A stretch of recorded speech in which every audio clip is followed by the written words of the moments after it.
enjoy, like the bash burner. Yeah. Tiny, it's easy to mix.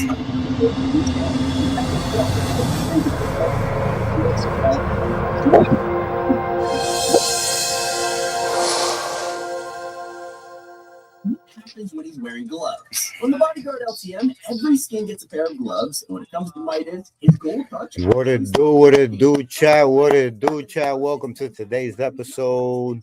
It's your boy Chief from the Cheat Challenge, and we are live. Some of them look like the secret Resident Evil Easter egg. Not only is the pickaxe an obvious link to the We are live, chat. We are live. Welcome to today's stream. It's your boy Chief from the Cheat Challenge. You already see. Today, here for another episode. If you're hearing the TV in the background, you're absolutely correct. I'm listening to Bad Bunny in my headphones, so I can't even hear the TV.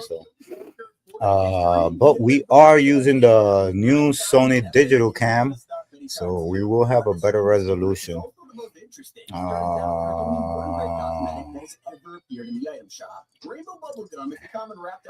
Let's go. The most popular item shop skin of all time is Bright Bomber. But did you know she's been hiding something for almost 5 years? Her entire set and jumped in the battle. Dime. You could actually shoot rainbow Dime. bullets, making this one of only Tu two quería. of the secret features. And that's not the only Esto thing está de galería. Thunder was getting fish for a sushi restaurant. Una porquería. That revealed him. Rocky Balboa, Rocky Balboa, Rocky Balboa. Tengo la vía, sí. Tengo la vía. Tanta gente que me gusta que tú estás espía. Lo que es estar en alta mar con que siento cuero. De bicho en el cielo. En el putero. Por eso. Y yo estoy primero. Ahora son poqueteros. Más que tú están chocando mis barberos. Viajando en el mundo entero. Bebiendo mucha champaña. Después llegó Checo. Dirá que soy un berraco. Yo lo mío por Monaco. Nunca estamos secos. Están hablando con el eco. Ese es mi nuevo zodiaco. La familia está en Monaco.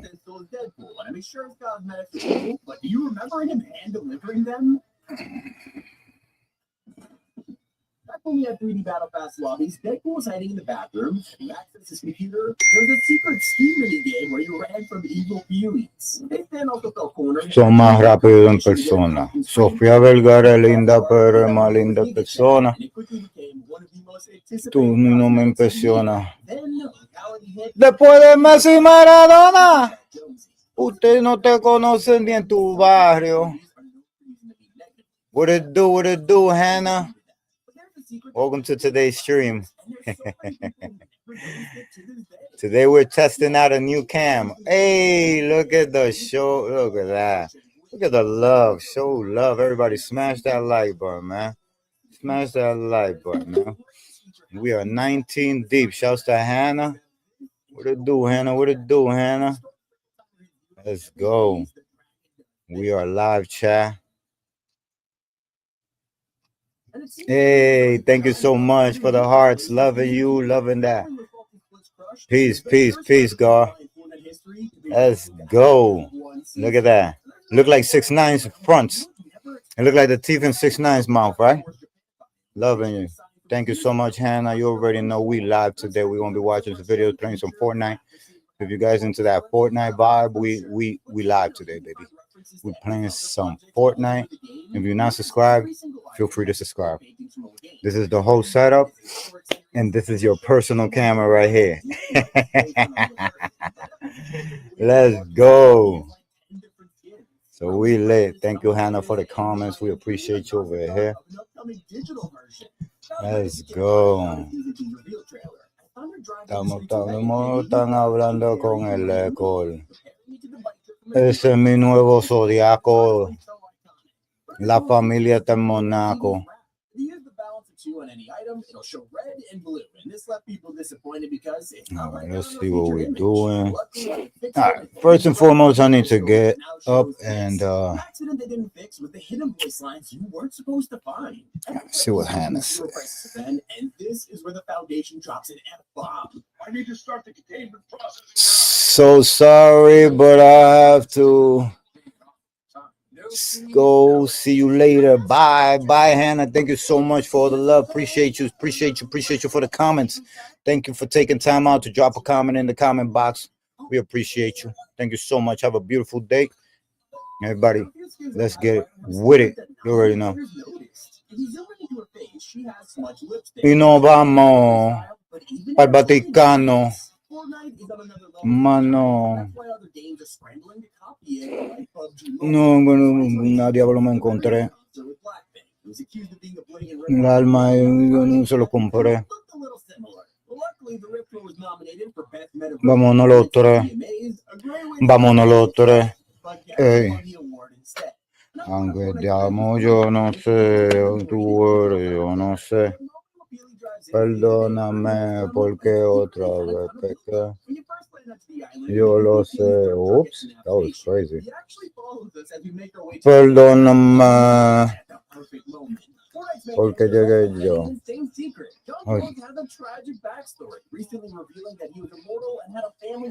Y en Nueva York,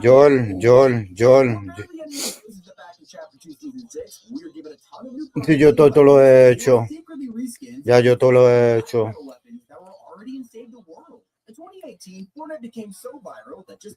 A ver cómo se hace magia. Pennsylvania.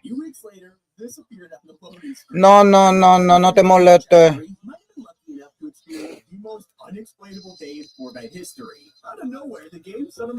Le meto la bicha. Madre soltera con... Me meto con villana.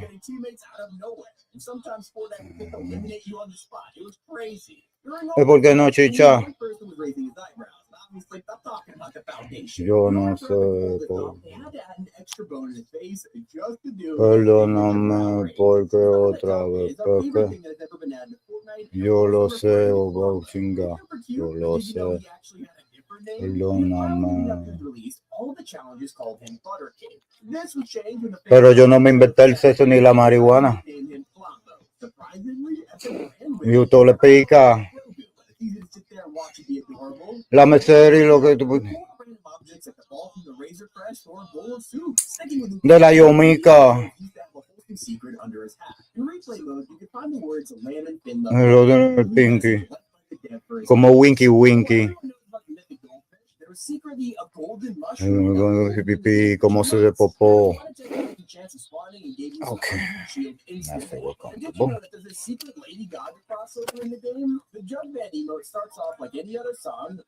El nombre de corito. A ver, todo. Rico. Muy borracho en el VIP. Esto es lo que metí. Pues también te mentí. Pero te mentí.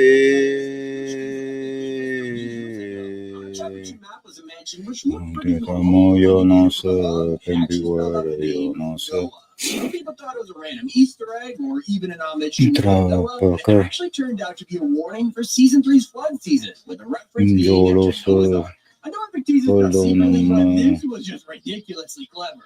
But from water to sand, Chapter 3 brought us a memorable secret with this innocent refrigerator in the desert. Who would have guessed that such a small detail was an actual teaser for the Indiana Jones collab? And some of Fortnite's biggest characters originally had completely different names. The Foundation was going to be called The Chosen, and before his release, the scientist was named Visitor Volta. I think, of course, everyone already figured out that Paradigm was planning in Singularity, but Fortnite changed their minds. Embarrassing for Epic, you can also feel ashamed thanks to one of the most humiliating achievements in the game. Lo que te quise decir. Released as the Mythic Goldfish. Had a 1 in a million chance. Pero tú eres masoquista, te lo vuelvo a repetir. To make sure you remember getting annihilated, Fortnite leaves a special legacy Aunque me digan todo tu país. Fish Slap. There's a secret Tengo code a and it has to do bendecir. with Thunder, who's Lo secretly tuve. a reference to Godzilla. Is the title No lo vuelvo a the revivir. fact that he is a kaiju. There's so many hidden references. Gracias por nada. Gracias por nada.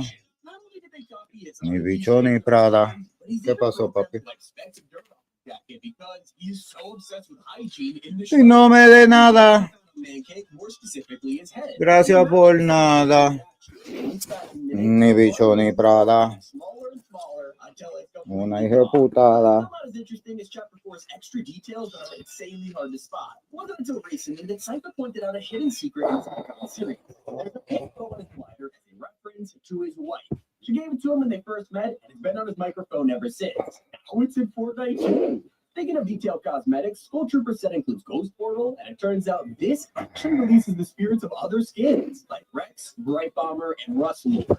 And there are some secret messages hidden in the license plates of your favorite Pero de una vez me desperté. fast, of course, while Sedan beats walking. Taxis are harder to figure Hello. out. To the Power Play radio station. No me duele la cabeza. Even though police cars are gone, Y eso no es lo que me pesa. and nobody has noticed the Te fumaste la promesa. Tú eres, pero eso no es belleza. Que digan la verdad. Muchas gracias.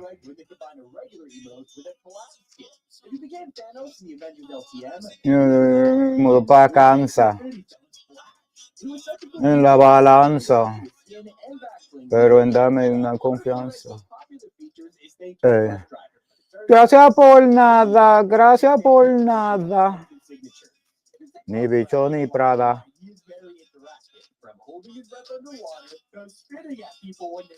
Y no deje nada.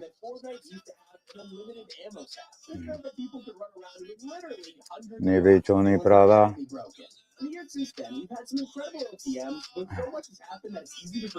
No me debe nada.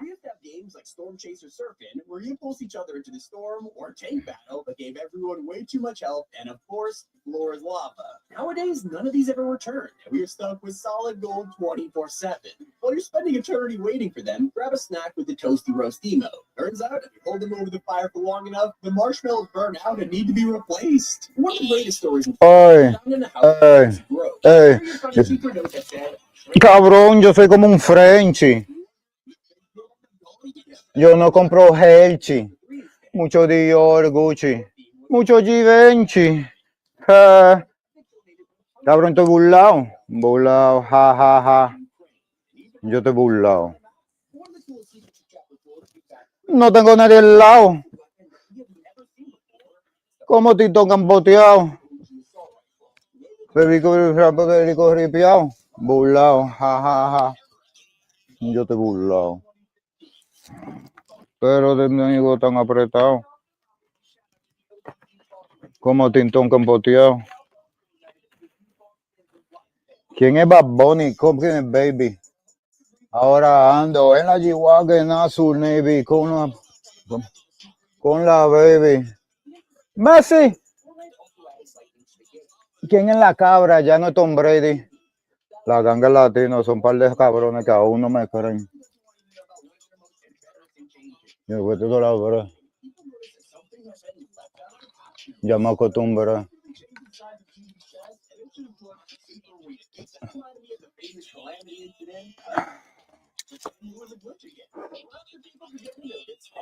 Yo comprando building. De como si yo fuera Wilkin. Comprándome Bob, pidiéndome Belkin.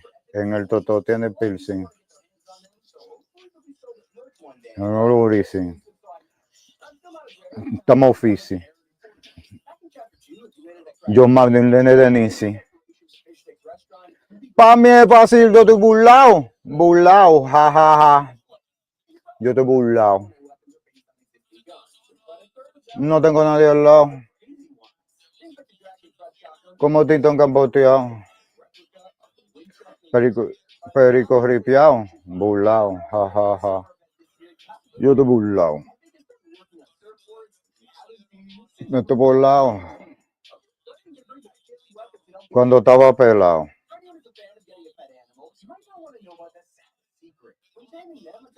¿Dónde la verdadera bichota? Se siempre que le sota. Más que mi mascota. Que me dio mi abuelo que de bebiendo reggaetón y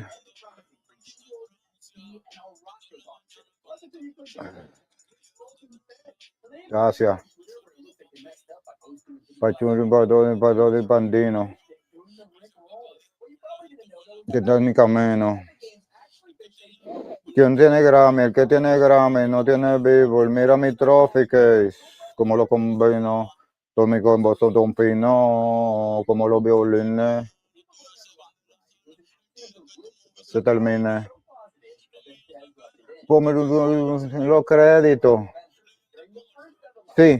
Como el Sol de México, cuando Curry no existía, cuando LeBron la virtía.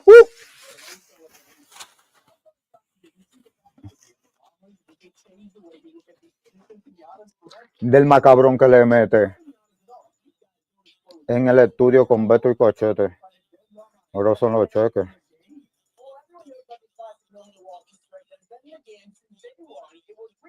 Ey. Ah. You probably expect it to be something like Brake Bomber or even the superhero skins, but it's actually Captain America. He's been in the item shop for a total of 99 days, so the next time he returns, he'll hit the record of a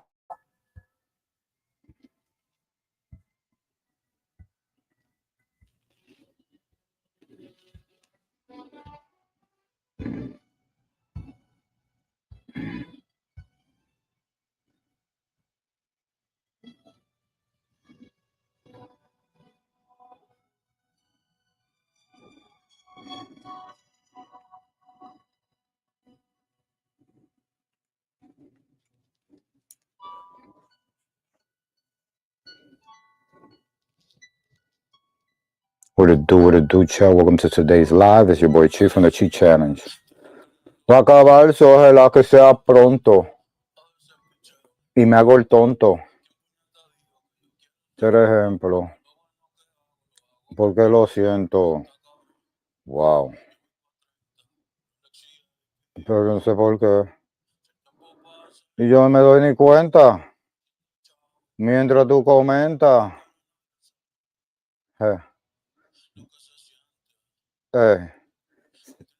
Con 6,000 euros al frente.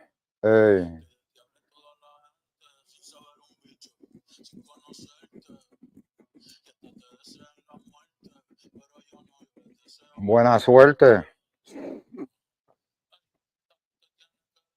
De ser tan estúpido y pensar que la vida de los famosos, que mucho baboso, como Laura Bozo, una pista. Hace tiempo no veo mi terapista, que tengo la mente vica. Por eso es mi ideal, estén contentos, no me siento el 100%. Hace la mano el que quiera ir para uno de mis conciertos. Vendí el Bugatti porque lo sentía lento. Que lo mío no cabe en un asiento. El primer intento. En mi momento. Vamos un pecado. Te has retratado. Ey. Potente cuerpo. Tú conoces mi voz. Se me olvidó. Yo sé el do. Por eso me sirvió. Échasela a Dios. Que fue el que Don me dio. De hacerlo es fácil. De hacerlo es muy fácil. No soy rapero ni reggaetonero. Soy la estrella más grande en el mundo entero. Cabrón, yo ni lo quiero. He perdido dinero. Soy muy sincero. Ni la puedo de matarlo. Es demostrarlo. Hay que probarlo. Multiplicarlo.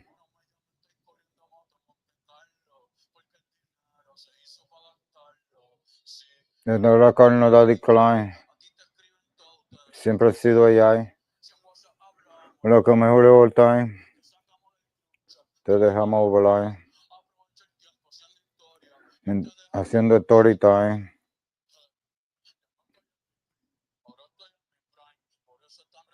Que me vaya. Mona Lisa última cena. Si Chuqueta en la loma, la novena. Como Jorandia Rosarena. En cuarentena. En las antenas. En la avena. El calentón está que arde. Ya tengo calde. El al sur del bande. Esto es que eso sea tarde. Bad Bunny no es alcalde. Yo nunca voy a llamarte.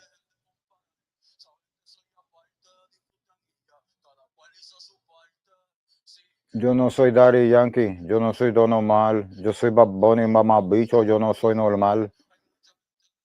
¿Qué me va a llamar? Mi fan real, por eso te tiré el celular.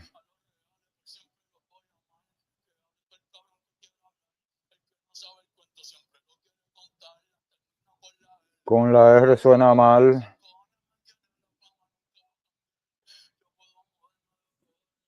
Pero PG de mi mente nunca se va a mudar.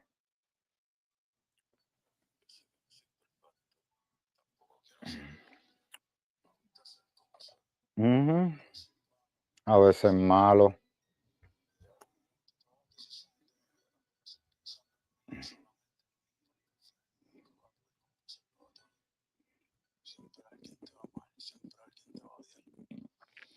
Nadie sabe lo que va a pasar mañana. Lo que va a pasar mañana. Nadie sabe lo que va a pasar mañana. Lo que va a pasar mañana. Por eso lo hago.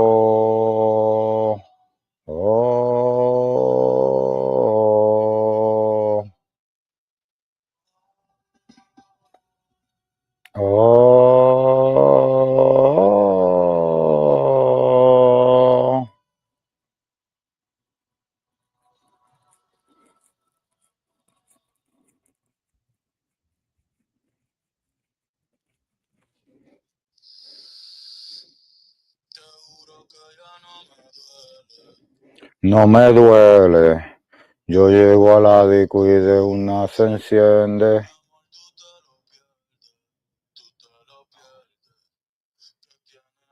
Remember when you could just buy a console and play? Those days might be over. The PSX could cost so much that gaming becomes a luxury hobby only the wealthy can afford. Are we watching our passion die in real time? Point one, the true cost breakdown. Let's talk real numbers. The PSX is rumored to launch between $599 to $699 in late 2027. But here's the brutal truth, that's just the console. Add an extra controller, 2 launch games, and a year of PS Plus, you're staring at over $1,000 just to start playing. That's a mortgage payment for some people. Gaming used to be for everyone, but now it's becoming a rich person's hobby. Point 2, the hidden money drain. But wait, it gets worse. Remember when games cost $60 and you owned them forever? Now you're paying $70 for standard. Remember when you could just buy a console and play? Those days might be over. The PSX could cost so much that gaming becomes a luxury hobby only the wealthy can afford. Are we watching our passion die in real time? Point one, the true cost breakdown.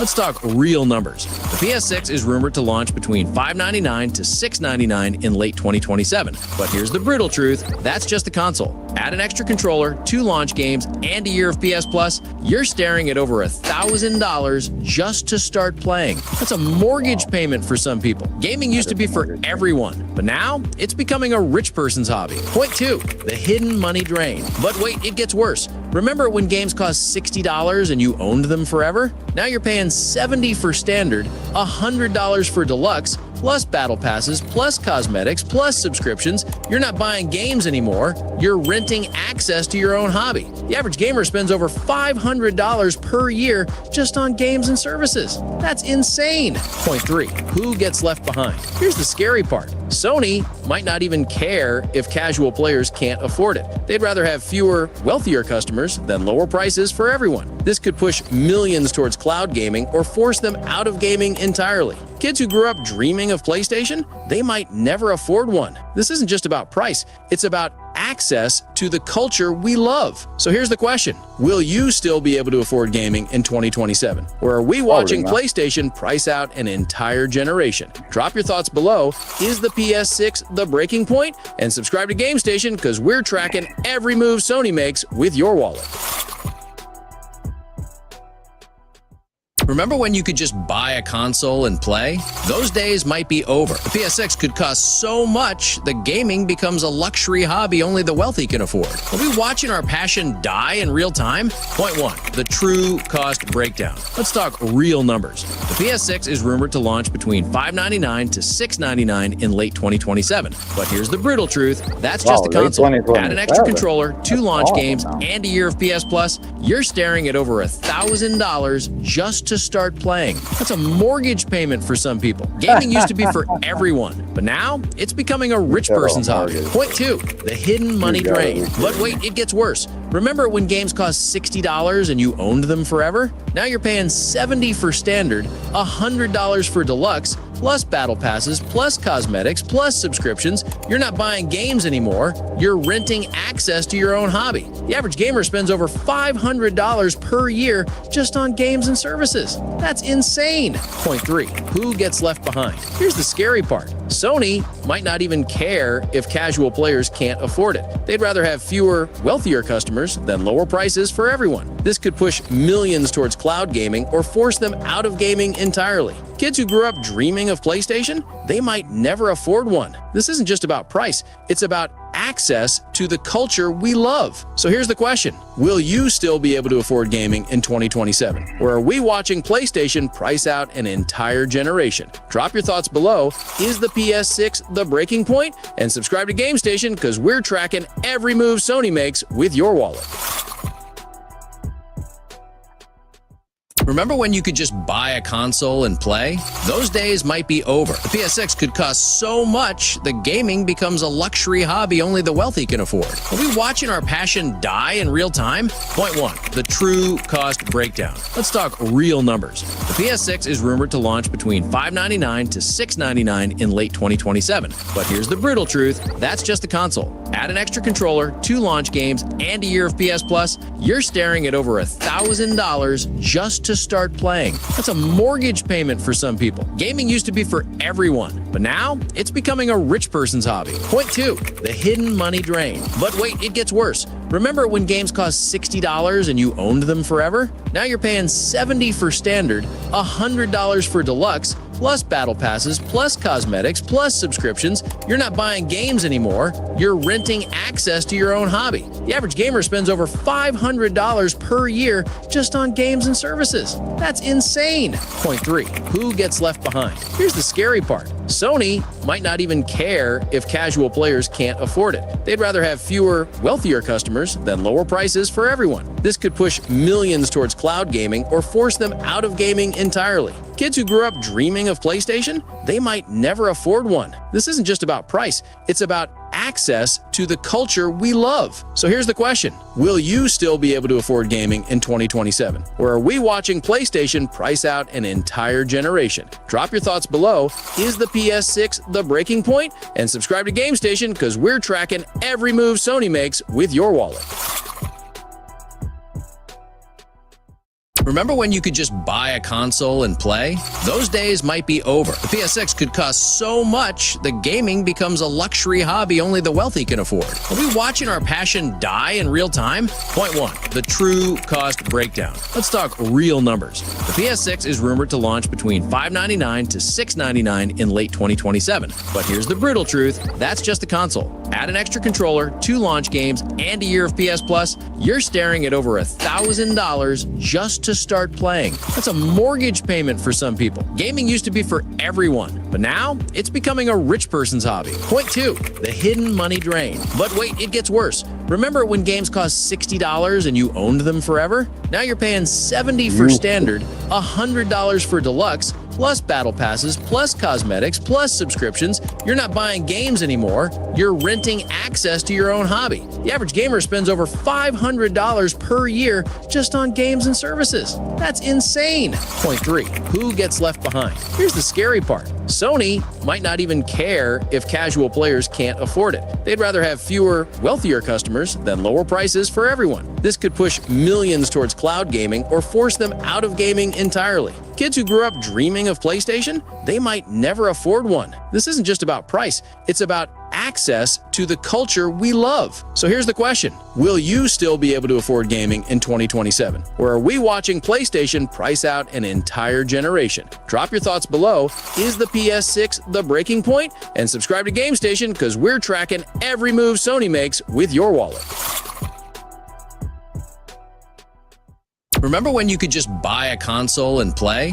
Those days might be over. The PSX could cost so much, the gaming becomes a luxury hobby only the wealthy can afford. Are we watching our passion die in real time? Point 1, the true cost breakdown. Let's talk real numbers. The PS6 is rumored to launch between $599 to $699 in late 2020. But here's the brutal truth, that's just the console. Add an extra controller, 2 launch games, and a year of PS Plus, you're staring at over $1,000 just to start playing. That's a mortgage payment for some people. Gaming used to be for everyone, but now it's becoming a rich person's hobby. Point 2, the hidden money drain. But wait, it gets worse. Remember when games cost $60 and you owned them forever? Now you're paying $70 for standard, $100 for deluxe, plus battle passes, plus cosmetics, plus subscriptions. You're not buying games anymore. You're renting access to your own hobby. The average gamer spends over $500 per year just on games and services. That's insane. Point 3, who gets left behind? Here's the scary part. Sony might not even care if casual players can't afford it. They'd rather have fewer, wealthier customers than lower prices for everyone. This could push millions towards cloud gaming or force them out of gaming entirely. Kids who grew up dreaming of PlayStation, they might never afford one. This isn't just about price, it's about access to the culture we love. So here's the question. Will you still be able to afford gaming in 2027? Or are we watching PlayStation price out an entire generation? Drop your thoughts below. Is the PS6 the breaking point? And subscribe to GameStation because we're tracking every move Sony makes with your wallet. Remember when you could just buy a console and play? Those days might be over. The PSX could cost so much, the gaming becomes a luxury hobby only the wealthy can afford. Are we watching our passion die in real time? Point 1, the true cost breakdown. Let's talk real numbers. The PS6 is rumored to launch between $599 to $699 in late 2027. But here's the brutal truth, that's just the console. Add an extra controller, 2 launch games, and a year of PS Plus, you're staring at over $1,000 just to start playing. That's a mortgage payment for some people. Gaming used to be for everyone. Stop at 5. You're not scaring me.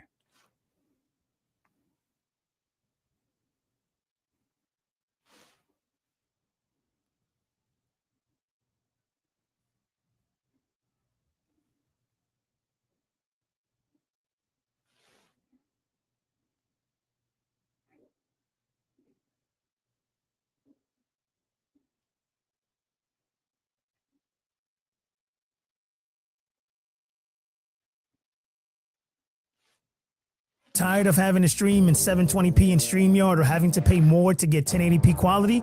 We got you. Start using EVMux, which is a web-based live streaming tool that allows you to be able to stream and record in 1080p full HD completely for free. Go to EVMux. That's all you had to say, buddy. Completely for free? What are the prices, though? Are they way more than... Free, what do you get for free? You get 3 gigabytes up to 12 on-screen participant, backstage mode, apps, widgets, limited pro scene builder, backstage mode, multi-streams, 2 destinations. But if you pay $20 a month, you get 4 destinations. And if you pay $40 a month, you get 9 destinations, 4, 2 banner stickers, blah, blah, blah. We should try this out, guys. Who knows? It might be cool. You know what I mean? Let's try it out. Who knows? Maybe it'll be better.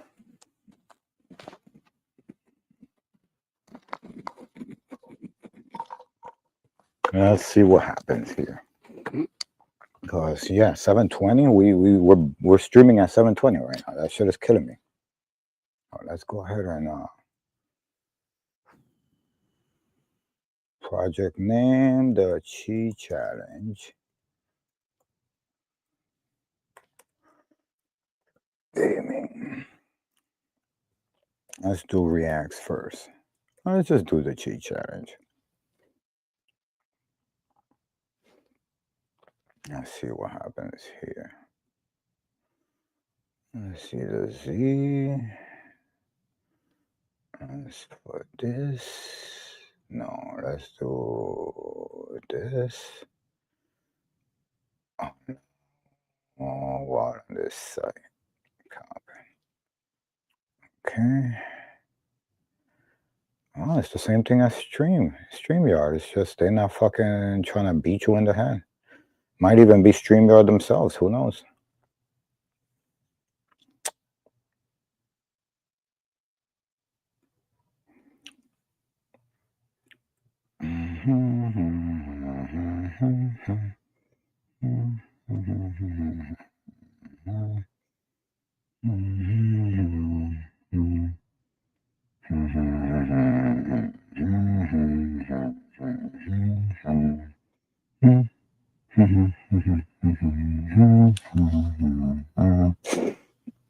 Patience, chat. Patience.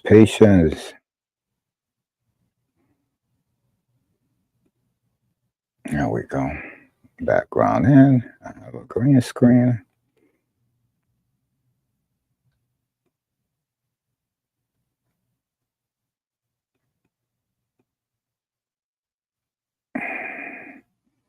There we go. Audio is in. Output is the headphones. The Chi Challenge. This should be in the second line.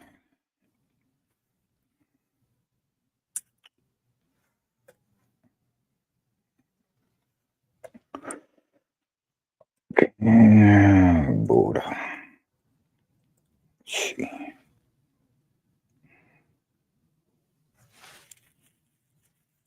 Yes, we do have a logo. I'm glad you asked.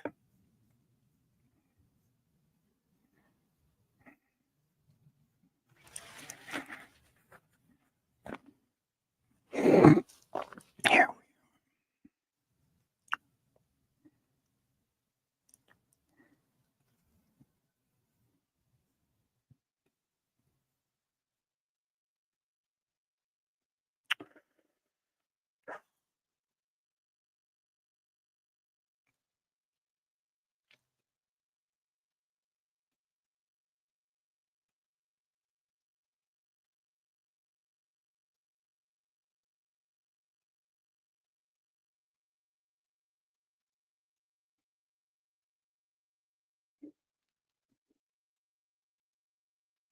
Okay. Everything's Gucci on this bitch. Everything Gucci. Let's see. Resolution. See, talk about 720, man. Suck my dick.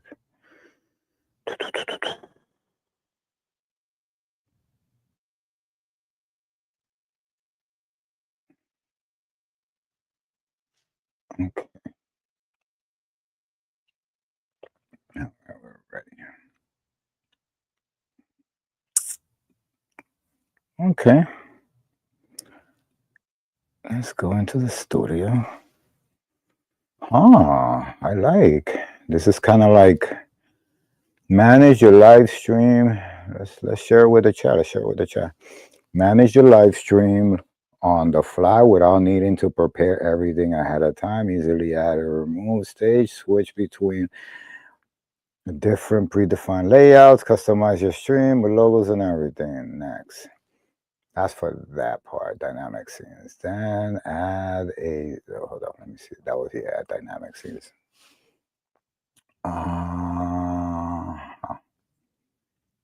Layout.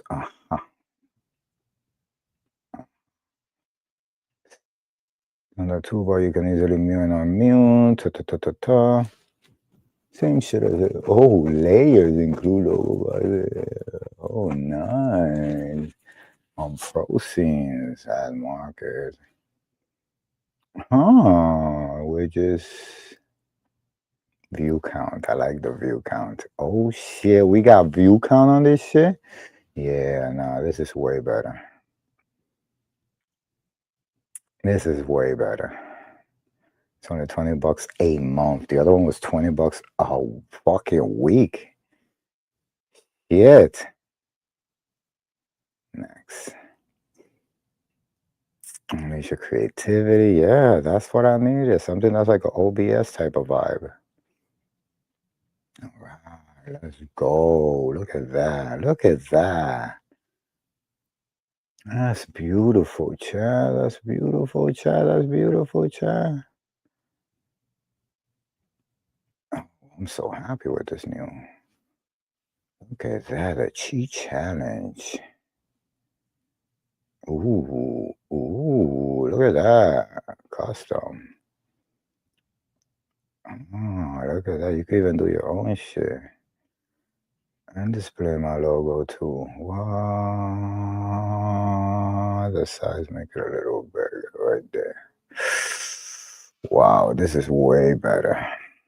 I'm sorry, StreamYard. I love you, but you did not make it easy for me to pick. And from Marketplace, where's my logo?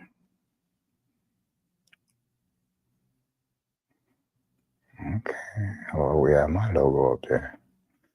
With the upgrade, got you.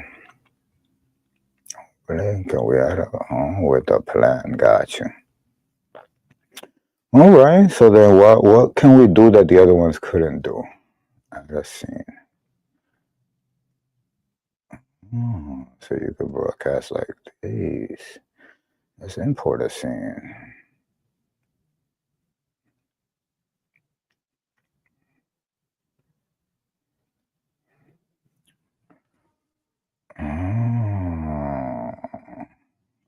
All right, so for the scene, let's do.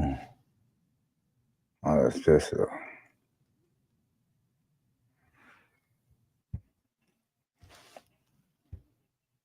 Oh, look at that. That looks fucking amazing. Oh, look at that, chat. This is fire, chat. This is fire, chat. Holy shit, chat. This is fucking fire, chat. Where is it at? Where is it at? Right here? No, that's not it. Right here? Yeah, this is it right here. Yo, chat, this is fucking official. It's fucking official, chat. Look at that. Destinations. This is where we start linking shit. Look, they got Twitch, my favorite. Go to Twitch, authorize this shit. Let's go. We got who else? We got Instagram. Name of Instagram destination. This is the cheat challenge.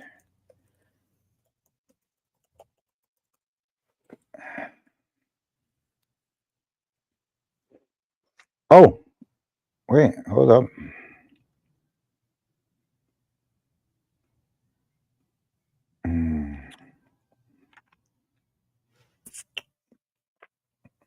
You configure. So, I just put the stream key here. Yeah, we do that. Yeah, I know how to do that.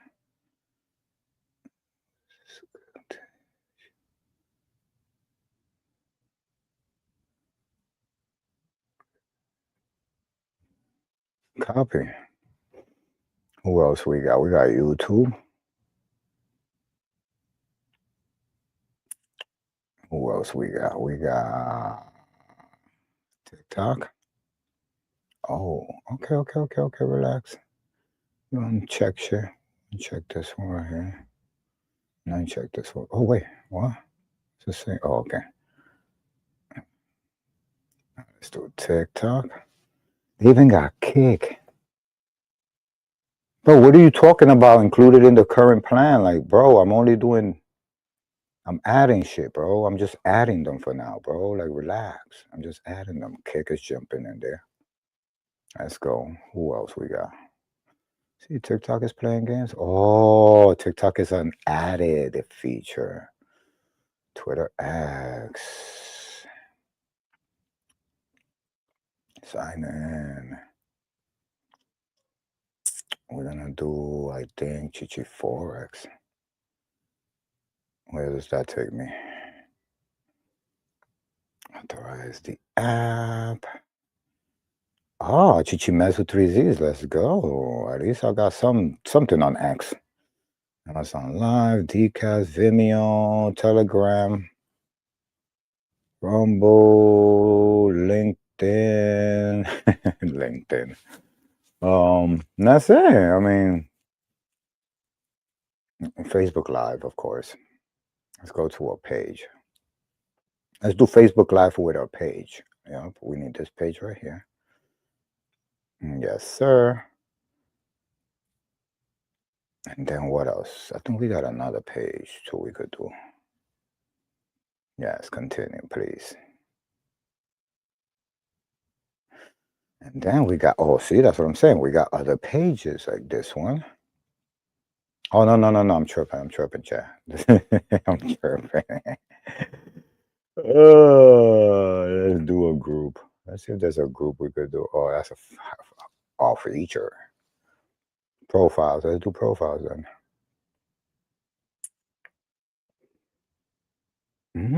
See, we got 2 different types of YouTubes right there. Maybe we could do another Facebook page. Is there another page? Yup, this one right here. And now we got that Facebook, this Facebook, that child, we in, child. So then that means that I could stream on StreamYard, right? And then I could come here and do this. Maximum. Copy. Let's take these things off then. So places we're not streaming right now are like Facebook and here. So what happens if we run these 2 servers at the same time? Would this crash our servers? Would it crash our servers if we run 2 sites that are streaming at the same time? Let's ask Alexa before we do it. Alexa, will my browser crash if I run 2 streaming sites at the same time? Running 2 streaming sites simultaneously may cause your browser to crash, especially if your system resources are limited. I have a MacBook Air September 2024. Your MacBook Air from September 2024 should handle 2 streaming sites fine. Have you noticed any issues with your current setup? I haven't tried it. This is the first time I'm gonna do it, so wish me luck. Break a leg. Your MacBook should handle it like a champ. Let's do it then. You heard her. She said we could do it, Chav. She said we could do it, and we're gonna do it. We're not gonna do Kick. We're gonna do Instagram. We got Instagram. Customize each destination. Yes, that's what I need. Then Instagram, we gotta go here. And we gotta go to Instagram. We gotta go to live. I'm gonna do some live. I'm gonna do a cheat challenge. Let's just do live. We're gonna go public. We're gonna go. Okay, here we go. Stream key. Back to this shit. We're gonna put the stream key here, and then we're gonna save that. Then here we're gonna copy this and repaste it because there's no need for us. Oh, and they got the schedule later too. Let's see what happens if you. Oh, but you got to do your own thumbnail in this bitch. So there's the downfall. You know what I mean? So what now? Is this gonna borrow? Oh, Chad, look at us. Look at us, Chad. And now here we should be able to go live. Oh, we're not going live. Why? We're not going live. Why? See, it's not letting me go live, Chad.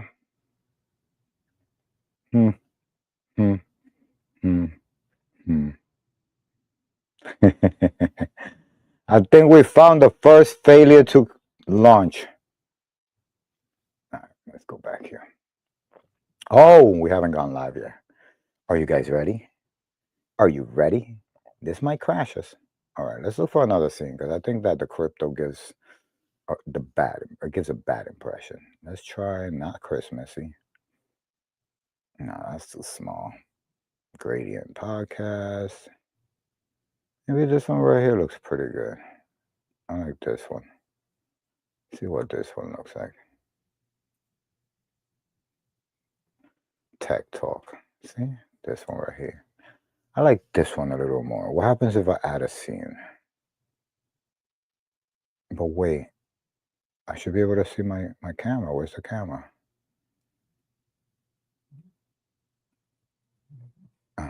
So where's the screen share?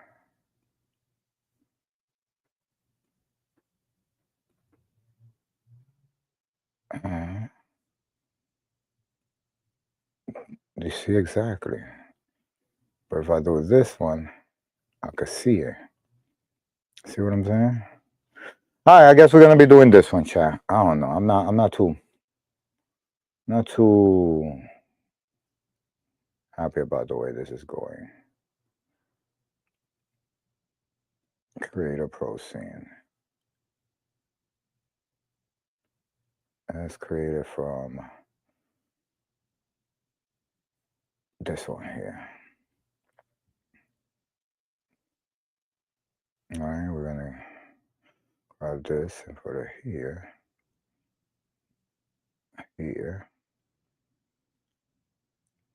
And then we're gonna grab that, put that here. And then on this one, we're gonna put it down here. We're gonna put this up here.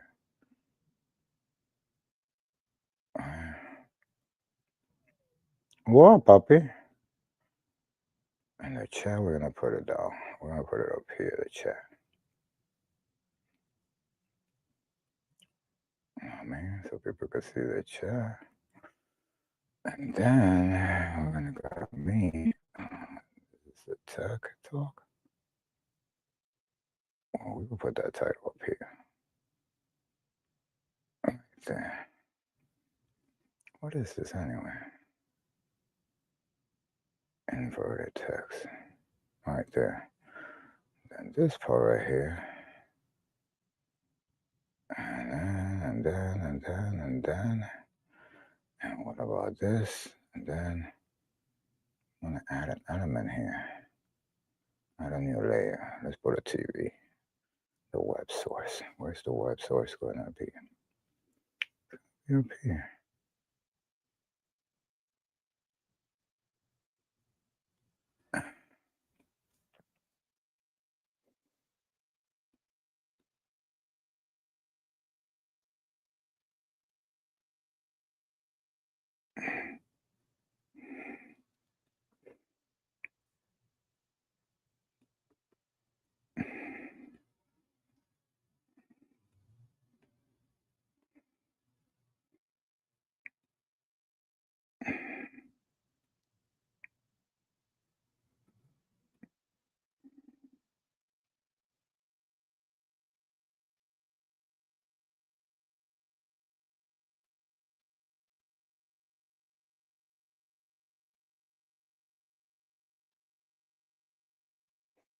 Okay.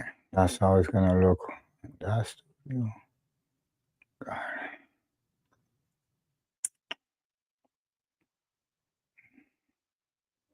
And then this one is gonna be like, where's the web source? Gonna be here. We're gonna bring it up here, and then this is gonna go down here.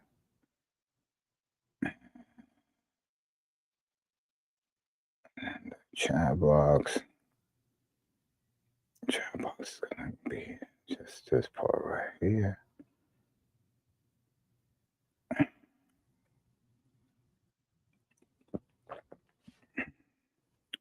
Inverted text, go here.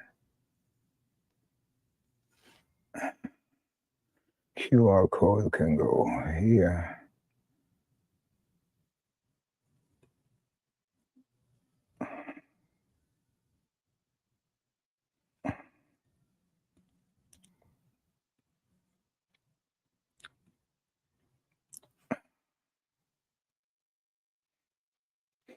All right, all right, all right.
All right. All right, let's see how this works out now.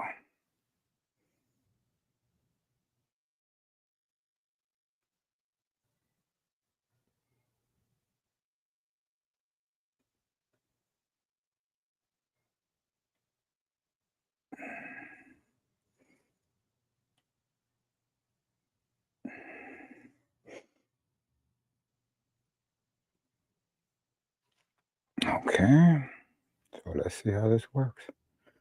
Start. And it says we are gone. Let's see what happens here. We should be able to go live here now.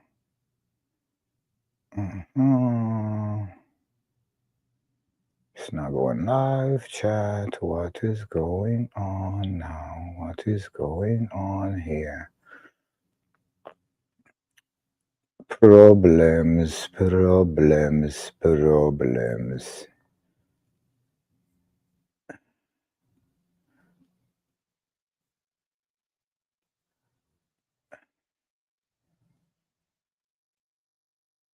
Oh.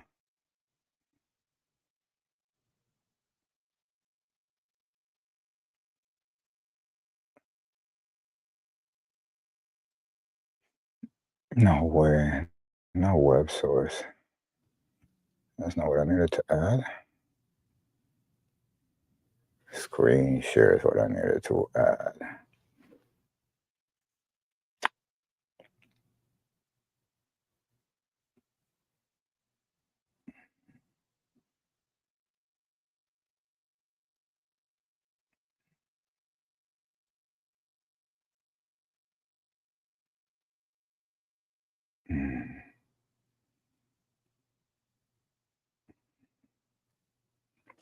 This has become more complicated than I thought, yeah?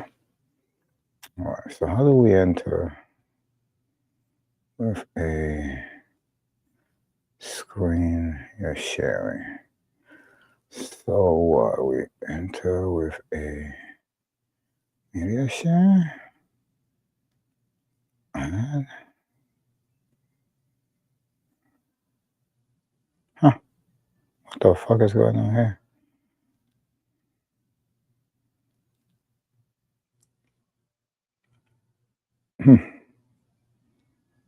What is going on here? No, I need a new layer for a screen share. There we go. Oh, so it was not that hard. Just you gotta get used to it, I guess.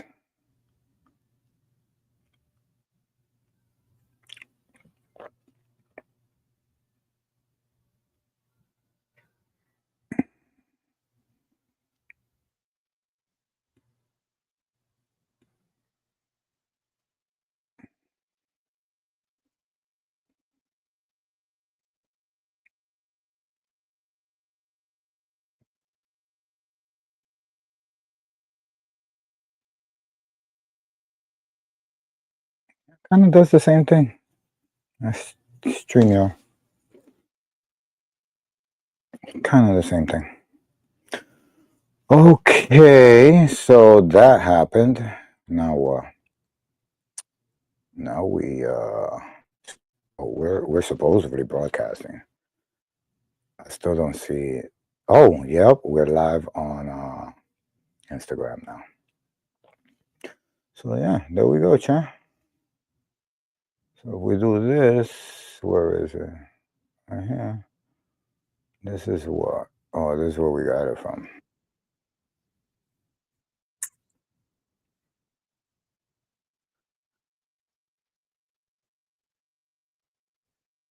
This individual, but you are nowhere near this individual, and that is with DDG's current girl, ex-girl, whatever the case may be, India Love, who decided to not crash the Streamer Awards, but she decided to crash out at the Streamer Awards. Oh wow! And I'm gonna play you guys this clip right now. Breakout Streamer of the Year went to Breakout Streamer of the Year went to Adapt.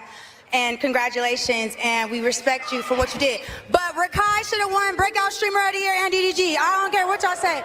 Shout out Rakai, shout out. Boom, boom, boom, boom,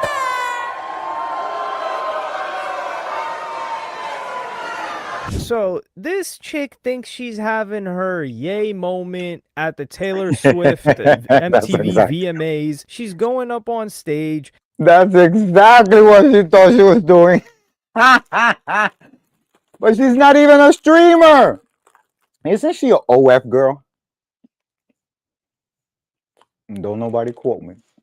Keep in mind, what she's talking about is the Streamer Awards. It's like this annual thing that was originally hosted by Cutie Cinderella, the girlfriend of Vladtv, a really popular streamer. But honestly, she was popping. She had motion on Twitch before he did, really, and she was more well-connected. However, the past several years, Twitch has kind of gotten behind her award show, which was originally just something that she ran. And the category that India Love is talking about here is Best Breakout Streamer. And the people in that category were the following. Vanilla Mace, who was not going to win this, especially after the issues that Vanilla Mace had with Cutie Cinderella. We've covered that before, but... You have it listen, you type it in, and then you go digging. You literally just drag it in, and it'll be an audio clip. This plugin is especially sick because, like, as soon as you put something in, it's a limitless amount of potential ideas. Type in cello, hit find samples, and it will automatically find them synced to 184 BPM and D minor. Frankly, you shouldn't care about this. Rakai, who, yeah, he did break out this year, but I feel like he broke out a little bit more last year. Regardless, this guy is downstream from Kai Cenat. So how much did he really break out on his own? DDG, who has been having an insane year, FaZe Adapt, and Wendy Ortiz. Now, Wendy Ortiz, I do think she's had one hell of a run this year. However, she has not put in the effort like these other guys have, or these other people have, for an extended amount of time, and she's downstream from DDG. So if you put Wendy Ortiz on there, you have to put DDG on there. Or you can't have her win and not DDG. That's ridiculous because she's the product of DDG on Twitch, at least. She was big on TikTok, yeah, but DDG brought her on Twitch. He collaborated with her when he was going crazy, which he still is going crazy on Twitch, but DDG's had several big events. Like he had that Are You My Ball show. He had multiple different trips. Like he had the Hawaii trip with Wendy Ortiz. He was just everywhere. He had the hit-a-thon. He had making an album in 24 hours. Like this guy's done so much this year that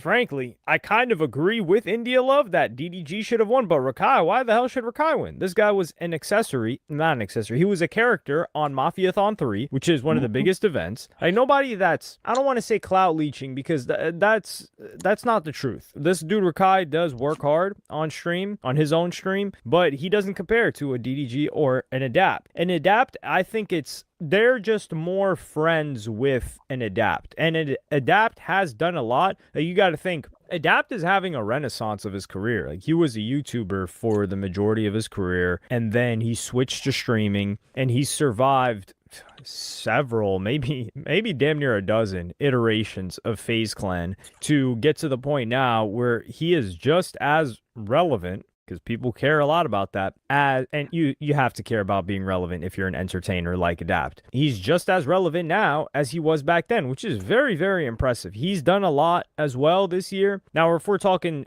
just streamer, so it doesn't count outside content. I would personally still have DDG win, but Adapt, I'm not mad at it. If Rakai won, I'd be like, yeah, what? Over DDG, huh? But this chick, clearly, she messes with DDG, but she just goes on stage, tasteless, disgusting behavior. She's getting booed, which she deserves to get booed. It's like, what the hell are you doing on there? You're lucky to even be at the event. She's barely a streamer. And then how does she react to this whole situation? Well, before she gets home, she reacts in this clip, which I'm going to play you guys right now. Boss, when I make mistakes, like God doesn't do that. But I want you guys to just be a part of my journey, because it's a journey, and I am okay with showcasing my. I am okay with not knowing shit about what I'm talking about, because I'm not really a streamer until DDG pulled me into the streaming university. My ups and downs, and it's okay, but that's what I want to do. So January 3rd, no weed, no alcohol. So that's just what that. I take it that's her resolution, right? January 3rd, her resolution will be no weed, no alcohol. My thing is, no weed, no alcohol? Shorty? I think your whole stream is based on being weeded in alcohol. I mean what I'm saying? Without the turn up, let's see how creative you really are. You know what I mean? I'm not saying she's not, chat, but I'm just saying. You see her stream, chat? She's not the girl cooking with Kai. It is. Until then. I mean, she's, like I said, she's a beautiful young lady. No, man, probably a little too young for me. And yeah, DDG made you. So you need to start working, girl. That's what you need to do. You need to start streaming now. Not that she's not streaming, chat, but I'm just saying, like, try to match up to what DDG put you up against. You know what I'm saying? He made you a star. Try to match that. I will learn my boundaries. Until She's probably referring to all the situations when she gets drunk. Until January 3rd, I will learn my boundaries of, like, how many drinks does it take to get with me type. She is the party girl. Yeah, you shouldn't don't give up alcohol and weed. No, come on, girl. I'm gonna miss you. I'm gonna miss you at the parties, the afties. I mean, I don't know her personally, but I'm just saying, everybody who parties with her is definitely gonna miss her. And now, if I was partying with her, I'd probably be on the same boat. Like, nah, chill, don't quit, because you're not gonna be as fun. But it's not that she's gonna not be fun on alcohol. It's that she's probably gonna be one of those, please stay away from me, I don't want to drink, so don't drink around me. Like, when you quit something, like me, I don't smoke cigarettes. I don't care who smokes a cigarette around me. I mean, the smoke is extremely, like, choking, but I'm not gonna be like, yo, if you smoke cigarettes, don't be my friend, because that makes me want to smoke a cigarette. You know? So God is really watching me closely, like, really closely. Everybody, girl. And I hope that was water. Got to the point where literally anybody can build a fully working app without knowing how to code. This is Base 44. If this is, it's one of the funniest things. Like, if atheists wanted to recruit people, this is better than any logical argument or debate they could even try to make. Just throw clips of people like India Love talking about God. Throw clips of any reformed, quote unquote, harlot or somebody whose behavior is consistently terrible, and have them talk about God and how, like, God doesn't make mistakes and all this other stuff. That'll turn people away from religion. That's exactly what I was just You saying. start thinking like, damn, like come this, on, man. I'm worshiping Stop the it, same shorty. thing as this individual.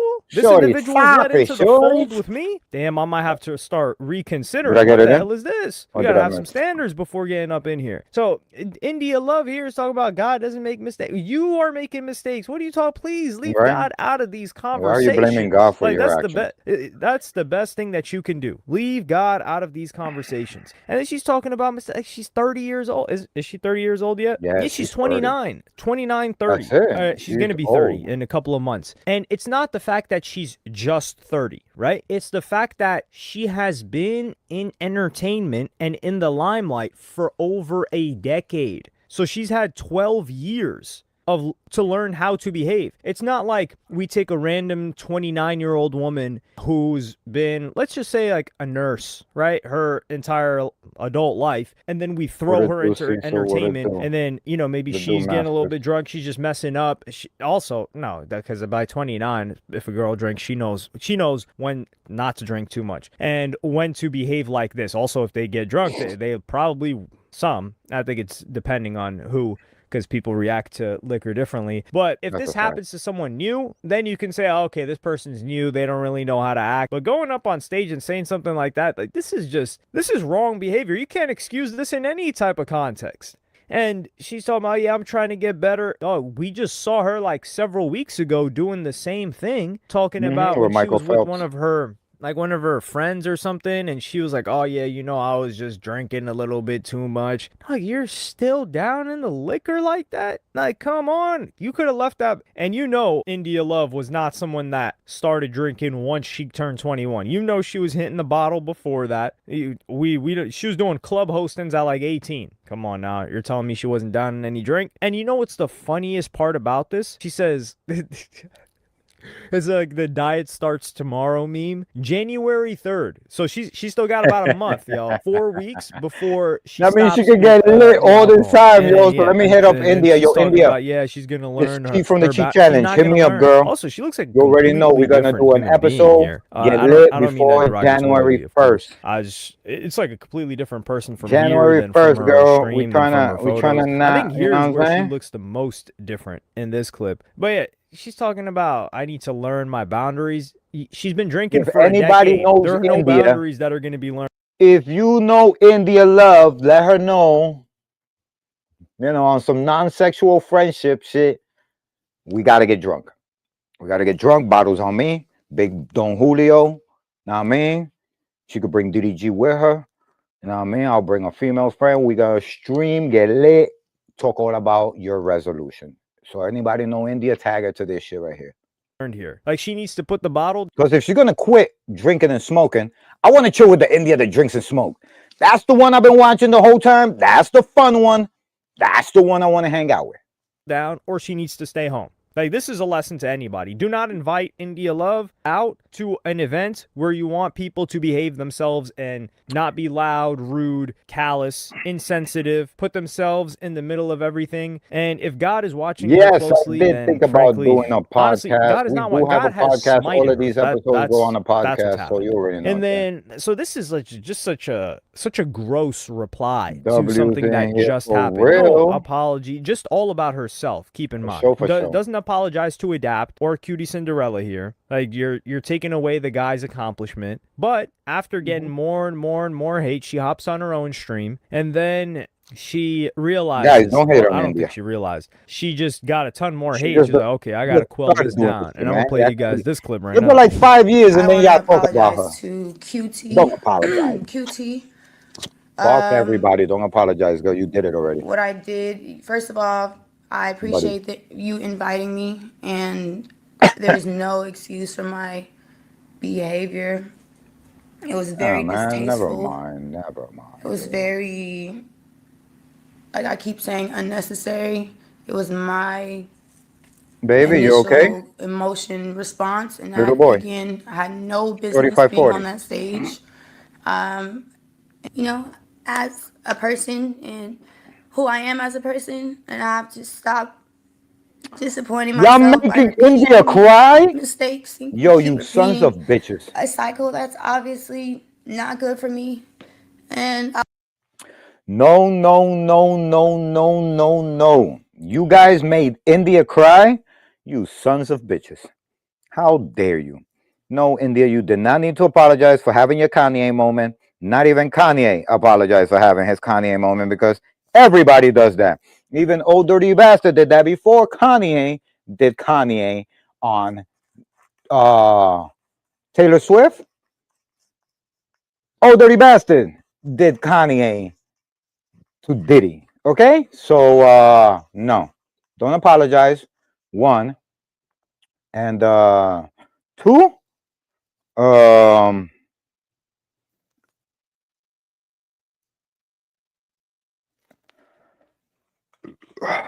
don't let nobody tell you, yo, you guys are fucked up. Y'all made India cry, yo. Y'all made India fucking cry, yo. You fucking bitch ass motherfuckers. Anyway, let's get back to it. I watched I watched something that said like your mistakes could either be a coffin or a classroom, and it could either teach you, or it could be the thing that takes you under and kills you, or and Aww. I'm Shouts to India. a work in progress. Hey, Yes, Meta, mama, where's the you nearest are. dance studio?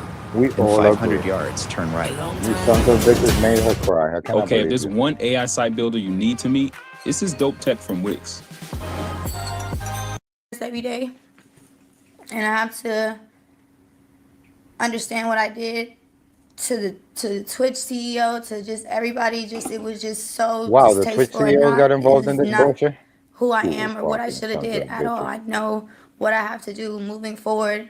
When it comes to me as a person, what I can and can't do, and So I'm not quite sure if the clip cuts out or in the beginning or something like that, and I'm not about to sit here and watch an India Love VOD. Are you out of your mind? You think I'm gonna watch an India Love VOD? You're crazy. But she apologized to Cutie Cinderella. Where's the apology for Adapt? He's the guy whose accomplishment you just decided to toss out the window. Realistically, he should be getting an apology too. Yeah, he's the only Granted, guy her that deserves apology an is worthless apology. because Everybody else, her fuck 'em. behavior right at that moment and her behavior right after, it's indicative of who she is. That's it. Yeah. She had no business. Not only did she have no business being on that stage, she had no business being at that event. And then she's talking about disappointing herself. Man, her mistakes are not only a coffin. She is 6 feet under in that coffin. There's soil that's fallen into the coffin. Just think of the self-care music video with Mac Miller. That's where she's at. Like, what are you talking about? There's no recovering. She has consistently made these mistakes just this year. How many times have we seen it happen? She's gotten a lot of hate for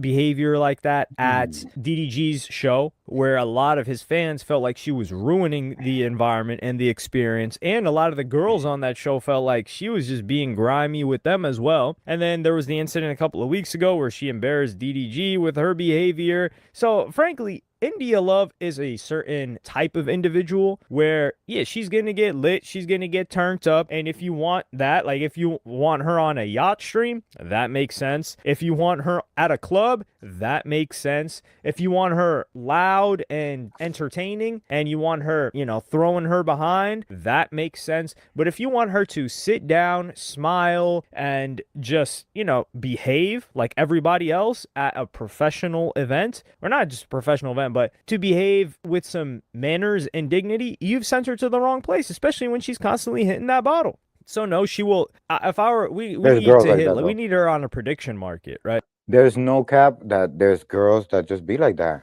The other days I had a girl in my house and we was drinking. My homegirl brought her by, and the chick walks in and is like fucking dancing like she in a strip club in my fucking bedroom. She's falling off of the bed at 3 a.m. She dropped a bottle on the floor full of tequila.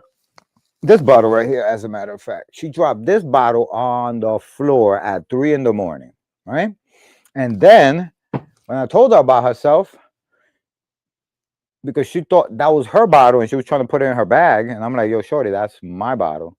And she threw that bottle and it landed on my knee. So there's people that just don't know how to act after they start hitting the bottle. You know what I'm saying? They just don't know how to behave. So India Love probably one of those. Like, what's the over under on her doing something like this again? The fact that she said January 3rd, that's how you know this person doesn't take it seriously. I imagine you've got something that's ruining your reputation, ruining your life, and you're like, yo, I'm gonna just keep hitting this until January 3rd, y'all. And some of you are probably doing that. No, that's true. She should stop immediately. I think she should just stop immediately. You know what I mean? Like, to be honest with you, like, I think she just need to stop immediately. However, imagine it's public too. So you publicly embarrass yourself. There's something like if you're doing it on your own and, you know, there's like that cycle of self-hate and guilt, that's one thing. But everybody knows about it and you're ruining your relationships in public and you're saying, and then you tell people in public, nah, January 3rd, you know, everything's going to change. Man, I wish I could bet against you. But yeah, man, let me know what y'all think about this in the comments. India Love, this is disgusting behavior. But this is the thing. I don't expect any better. Now, I didn't expect this bad. Like, this is the first thing that India Love did where I was like, what the hell? That's a shock to me. It's like, well, not a shock. That's slightly surprising to me in a negative way, of course. All of her other behavior there was like quite consistent. But you're like, what does this chick think she is, Ye? And this is the thing. Ye, he's consistently doing stuff like this, but Ye's a genius. And Ye's produced product and in terms of music, other things that were like, yeah, you know, the product is hitting though. With India Love, what are you producing for us to be able to cope with the fact that you're behaving like this? I can't really think of anything. But yeah, let me know what y'all think in the comments. Like, subscribe, and hit the notification bell if you enjoyed. And I'm going to see you on the next one. Facts. You could be vaping formaldehyde, which is used in taxidermy. Oh, dear. What? Formaldehyde. Oh, dear. What? Ooh. I knew it. Oh dear. Oh dear. What? Aren't you an elk? I don't know what I am. Hoy hay juego y la batería de Carlos no arranca. Así que fue a AutoZone, donde un AutoZoner lo ayuda. What's poppin', y'all? One of the most unlikely back and forths we're seeing is between the rapper Joyner Lucas and one of the biggest media platforms in hip-hop history, and that is DJ Vlad. And this all started from a really, really weird inception. So this all started from the, well, I guess you could say the point of no return came when Joyner Lucas was beefing with Skepta earlier. I think it was earlier this year. There was a back and forth that was going on between the two, and it wasn't actual beef. Like, they didn't have real problems. Jonah, that was what Skepta was calling him. But it was about UK versus US rap, and he wanted to take the back and forth. And one thing that, regardless of what you think about Joyner Lucas's music, what you think of him, I don't feel like we have much of an opinion of him as a person unless you draw his person from the music. But yeah, there's nothing really bad to say about him as a person, but some people feel like his music's lame, corny, etc., things like that, and some people are fans of him, and I think I lean more towards the middle, where I'm like, okay, some stuff is for me, some stuff is not for me. But one thing that I really like about Joyner Lucas is he is not one guy to turn down a challenge. He had a great back and forth with Tory Lanez years ago, and he didn't get run down on like Dax did, unfortunately. I thought that was such a sad situation.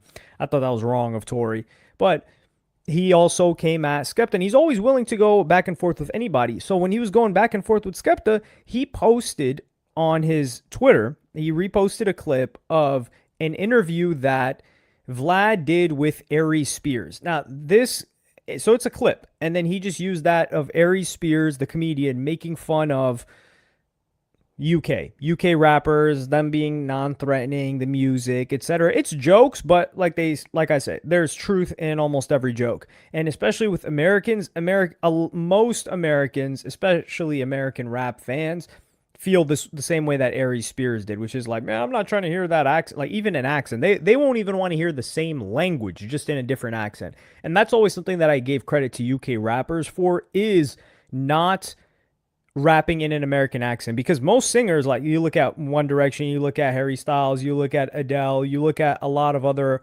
acts, and they will sing in an American accent, probably because most of them were inspired by American singers and artists, and it just followed that way. But that's one thing I had respect for. But what happened was he took down that clip, and this was, now, part of the reason that Vlad says he took down the clip is because he didn't have his logo in it. Now, this is the thing. Like, if you guys see almost the entirety of my channel, I do not use anything Vlad related, because Vlad had the reputation. I don't know if it's since changed, because I see some people use Vlad clips. I'm not going to test that theory. Nope. But some people will use Vlad clips and they won't get copyrighted for it. That is not going to happen. If you use a Vlad clip, you're going to get flagged. Academics, you get flagged. Mr. Beast, you get flagged. Facts. Them motherfuckers don't let you rock. They're fucking whack-ass motherfuckers. They do not let you rock. But in the past, and Vlad has been vocal about this, he's like, yeah, you use anything from my content, you're getting a strike. I don't care. And then he sort of loosened it up and was like, oh, you know, like, we just don't want people taking out my logo and this and that. Regardless, I'm not messing with it at all. So he reposts the clip, and this is Twitter too, which is a little bit different from YouTube and Instagram. And if you see, like, for example, part of the spread of the 6ix9ine interview with Vlad was via like Soulja Boy Challenge as well, was via it getting spread on these different platforms like TikTok, etc. And he's not taking down every single one. So he's a bit selective about it. So he was trying to get an interview with Joyner Lucas for quite a while. You could see the back and forth in text. So you can see a history here of Vlad consistently reaching out to do an interview with Joyner Lucas. You see right here, it says Friday, December. Following up about Joyner again would be a good time with the Will Smith single. So this is when the Will Smith single came out. So this is a long time ago. Then he says following up again. And then this point of contact for Joyner Lucas says, what's good, bro? He's dropping album top of the year. Let's revisit then. They says copy. And then he replies, beginning of the year. This guy is a professional. That's for sure. He's replying at the right time. He's like, okay, beginning of the year, I'll hit them back up. He hits them back a month later. Following up about the interview again. You said to hit about this time. They just leave him on red or seen or whatever. He says, good to finally meet both of you. Let's lock in the interview. So he met them in person here. It was maybe at the album release, not sure. He says, you too, we'll keep in touch. And he says, how can we lock in the interview? I guarantee it will be his most watched interview ever. He says, I'm sure it will, just right timing. At this point, I would have just, honestly, after the first or second one, I would have just been like, okay, this is not going to happen. They won't give me a reason why. But you know what they say, persistence overcomes resistance. Just me personally, especially the position that I'm in. Well, Vlad, he somewhat needs interviews for his show. Well, he does need other people to be on his show. But I'll give you guys maybe like my own experience later on in the video. And then he says, I'm sure it will, just right time. He says, when were you thinking? They said, not sure. We'll let you know. At this point, and this is June. This is like 6-7 months. You know they don't want to make it happen. He says, call me ASAP. And this is July. So this is when the beef was going on with Skepta. Crazy. He says, call me ASAP, please. Want to settle a legal matter with Joyner before we take it to court. And this is where I'm like, okay, so I don't really like this move. Because he's pulling a move where he's like, okay, I'm going to force them to have to respond to me about something. Like, I'm going to get them to talk to me. And he says, give me 5 minutes, call you back. And especially if it's a legal matter, you know somebody doesn't want to deal with that. If you're a producer who hates AI, this plugin might change your mind. This is Reimagine Co-Producer. You can take any... He says, okay, let me know by 10 a.m. tomorrow what you decide to do. If I don't hear back, I'll assume you want to go the legal route. And he says, all right. And this is in response to the clip of him using the Aries Spears. And this is in response here back, I'll assume you want to go the legal route. And he says, all right. And this is in response to the clip of him using the Aries Spears clip. And he says, all right, I'm going to pass it forward and let you know. But basically, you want to do an interview. And when you're trying to do this interview, he says, I'm willing to forgo asking a legal copyright claim for my content being used in exchange for an interview. We can do it in our Van Nuys studio any day next week except for Tuesday. I would want to speak to him ahead of time so I know he's not going into it with a negative attitude. And I'm just like, dog, you're setting somebody up to where you're pretty much forcing him to pull up to an interview location, and then you want to talk to him because you want to make sure that he's in a good mood to do an interview that you forced him to do? Right? That's what? Crazy. And then this is when the point of contact sends Joyner Lucas's response to this situation. He says, screenshot it. Laughing emoji. Here's what I want you to tell Mr. Vlad for me. Dear Vlad, suck my D. Call your attorney and do whatever you have to do. I wasn't ever doing an interview with you before in this lifetime, and you're definitely not getting an interview now. So settle your legal matters however you want to settle them, kitty cat. I always thought you was a B, and this just confirms the kind of B you are. No way in this lifetime or the next will I ever allow someone like you to try to extort me out of an interview. You got me all the way effed up. Clown emoji. Send that to him, please. Listen, this guy let his nuts hang. No 6'9", or full 6'9". And then Vlad says, cool. Wow. And then they get this and at the end of July. It says, your copyright infringement entitles DJ Vlad to his actual damages, costs, attorney fees, and or statutory damages of up to $150,000 USD per infringed copyright. As such, DJ Vlad demands that you agree to the following by no later than August 11th, 2025. Immediately cease all use of DJ Vlad's copyrighted materials, which I think he already did a takedown on it, so he wasn't even using it, and he used it for a single clip. And I don't know if he reposted it from an account or if he uploaded it himself, because I think there is a distinction there. Take down the second infringing post from your X page and any affiliated materials that use DJ Vlad's copyrighted materials. Pay DJ Vlad for the damages he has suffered in an amount to be determined, and sign an agreement reflecting the above. If you agree to the above by the date specified, DJ Vlad will release you for your past conduct and refrain from pursuing the matter further. Oh, God. If we do not hear from you, we will have no choice but to advise DJ Vlad to proceed with all other legal avenues to protect his rights. This letter is written without prejudice to any other claims or defenses DJ Vlad may have, all of which are hereby expressly reserved. I look forward to your timely response. In the meantime, please feel free to contact me if you have any questions. That's crazy. Yeah, this is crazy. Up to 150,000 USD. So what is the damages that Vlad is saying here? That's the part that I really want to understand. But Joyner says, when you get sued because you ain't want to do an interview, SMH, lame dude been stalking me for years to go on his weak channel. And when he finally realized, let's be honest, that channel is not weak. That channel is doing numbers. You can say you don't like him. You can say his whack channel, but it's not weak. When he finally realized I won't sit down with his BS because I hate everything about him, he decides he's going to try to extort me out of one instead. SMH, Vlad, you got to be the beest of all bees alive. You wanted clout so bad, here's your clout. Clown emoji, ho. And then Vlad responds on Twitter and says, I'm going to respond to Joyner Lucas' temper tantrum over me suing him for copyright infringement later this week. Everything I'll talk about will be facts. They're going to skip that part, though. And he's taking this quote from the interaction and popular interviews that he's had with 6ix9ine in the past 2 months or so. ¿Ha tenido un accidente? Comuníquese con las oficinas legales de Brandon J. Broderick, con un equipo dedicado a accidentes disponible las 24 horas al día. And then Joyner says, shut up, ain't no facts. Only fact is that you the biggest B I ever seen. Suing me because people ain't want to sit down with your little smugged face and answer any of your BI questions. So you decide you want to take the opportunity to sue me for clout? I don't know if this was clout because he didn't make it public. You've been on my D for years trying to talk to me. I think it was more personal than clout. I'm mad my manager even was nice enough to respond to your messages at all, but he was trying to be professional. You always struck me as a BAN who would do some ish like this, which is why I ain't respect you to begin with. Hope you get all the clout you want, goofy, because you're going to get exactly what you've been looking for. I think this is a really important lawsuit to happen, and somebody that can actually handle it, which is Joyner Lucas. Now, this is a situation with Vlad is that if he likes people, he'll let them use his clips. And this is the dangerous position to be in, because if there comes a moment when Vlad doesn't like you and you were using Vlad's content, well, suddenly now he's not gonna be too forgiving. And he's going to come at you in the way that he did with Joyner Lucas.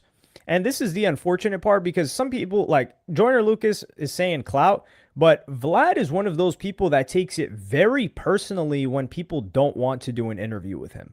And I don't know why. Academics is not like this.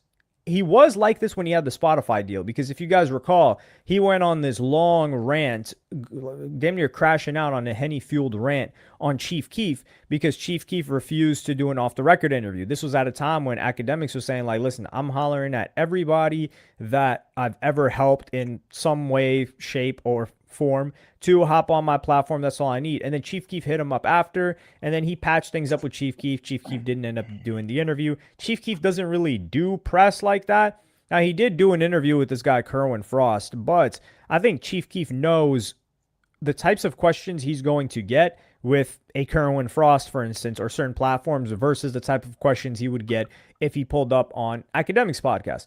But since then, I think Academics has started to take it less personally.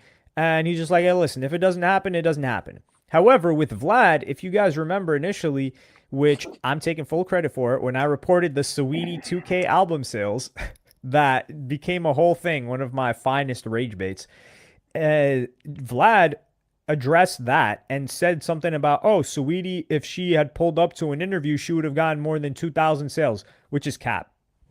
And this is somebody taking something personal, because somebody choosing not to do an interview with you can be for a multitude of different reasons. Like, for example, I had reached out to, now I have not tried to get an interview from damn near anybody for at least 4 years, because I recognize the position that I'm in. Number one, dude, doing an interview, I'm a lazy guy, dog. Like, I'm quite lazy.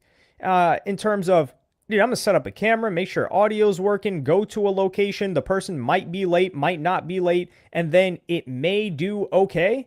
And I don't need it. That's another thing.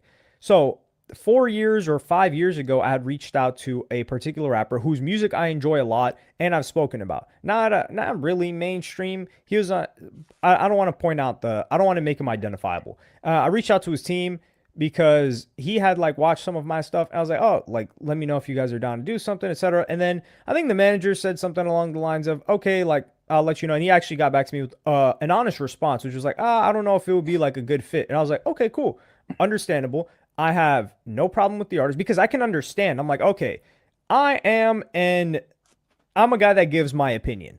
So with me giving my opinion, a person doing an interview with me, it may seem like, depending on the type of person, they may see it like, like I may get asked questions I don't want to answer, number one, even though I always offer to cut things out that people don't want. Number two, I may be held responsible by other people for comments that this interviewer made about people that I'm friends with, cordial with, etc. How's biz, Ash? Great, especially with the help of Zero accounting software. I can keep my cash flow flowing by giving customers more ways to pay. Search Zero with an X! Tortoise wins! An upset for the ages. So I would ask the board, what things like that. So when you're a very opinionated person, you have to accept that, hey, listen, or if you ask certain questions like Vlad, or if you have a reputation, whether it's earned or you feel like it's not true, you have to understand from the perspective of the artist that they may not want to do an interview with you. And they may actually mess with you. They may watch your stuff, but they're not willing to co-sign your stuff. And I understand that, and I don't take that personally. And it's like, okay, cool, makes sense. So he came at Saweetie, and then Saweetie would reply and say, hey, look, that was actually my publicist, and I mess with your stuff. Like, I watch your stuff all the time. There was another individual that I can't remember off the top of my head where Vlad was talking about them not doing an interview either. And the reason why I say it's personal is because no interview is going to make someone's song like album sales go, especially album sales. Now, someone's streaming might go up from the, like, for example, a 6ix9ine. It's not just because 6ix9ine did the interview with Vlad.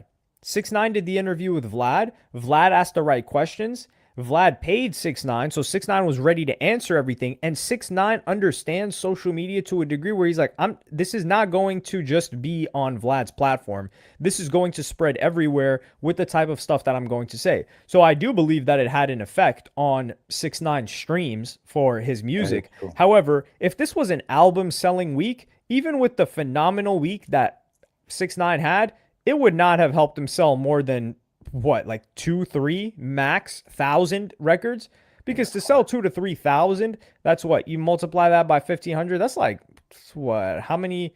It's less than 1 million streams, like 500,000 streams. He might have gotten 5 million streams, so like let's say 10K. So you think you're going to offer that to a Saweetie, who is not the explosive character that a Soulja Boy or a 6ix9ine is? Now, in the past, interviews like had a lot more impact, especially when people bought the full album. So if you get, I don't know, like let's say a couple 100,000 on an interview and a couple thousand people buy it, or even 10,000 people buy the album, then that's a different story. For the comments, chat. But that's not the case anymore.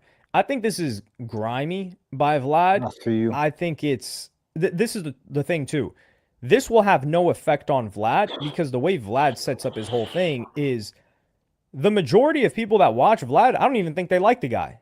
And that's a good asset to have, because it protects you from things like this. Like, for example, if you are a public figure and people watch you because they like you, if you do something like this that people find to be grimy, they're like, man, screw this guy, I'm not watching him. But with Vlad, a lot of people that watch his content, they're like, man, you know, like, I don't mess with Vlad, and he's the police and this and that, but you know, this interview hit, and I gotta watch what they gotta say. So I don't think this will harm him at all, but I gotta question this when he's come, and this is the biggest questions that I've had towards Vlad, and I even asked it on Twitter, which he said he would never interview 6ix9ine. 6ix9ine's a scumbag, this and that.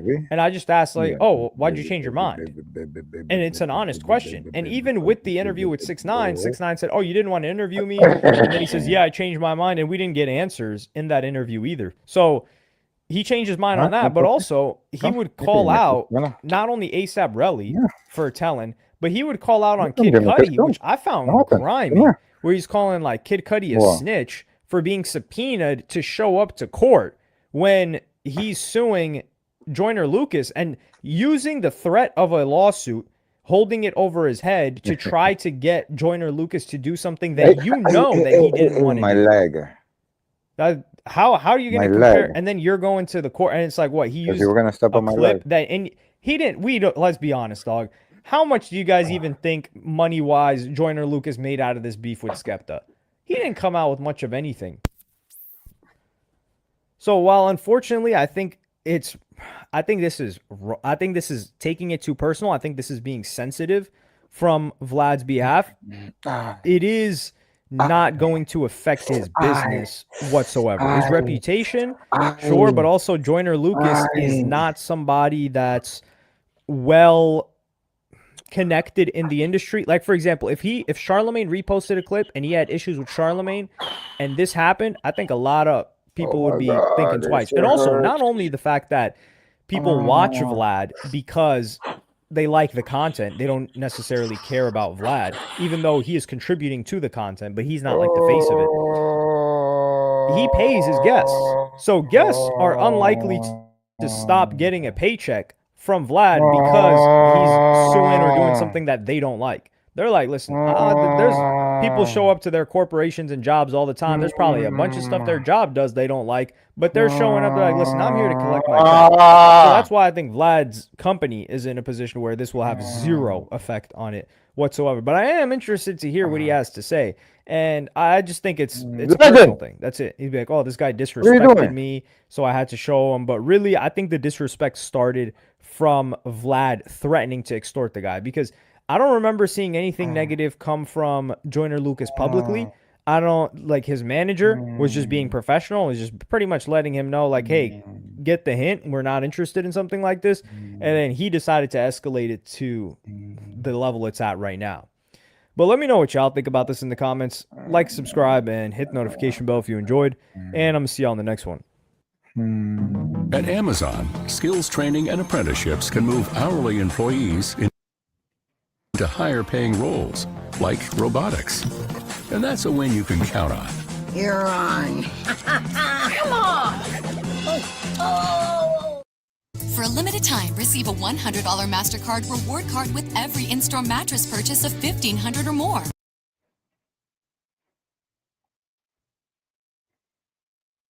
It's a well-known cliche in the entertainment industry that when you get the power that comes with fame, the next things to follow are money and women. It's nothing new. In fact, rock and roll was built on this concept, with stars of the past gaining a reputation for being hell-raising womanizers. But while legendary rock stars were known for their wild escapades and thousands of flings, rappers haven't exactly been left out of that conversation either. If anything, the idea of MCs living a life of love and lust is as much of a part of hip-hop as it was in rock, if not more.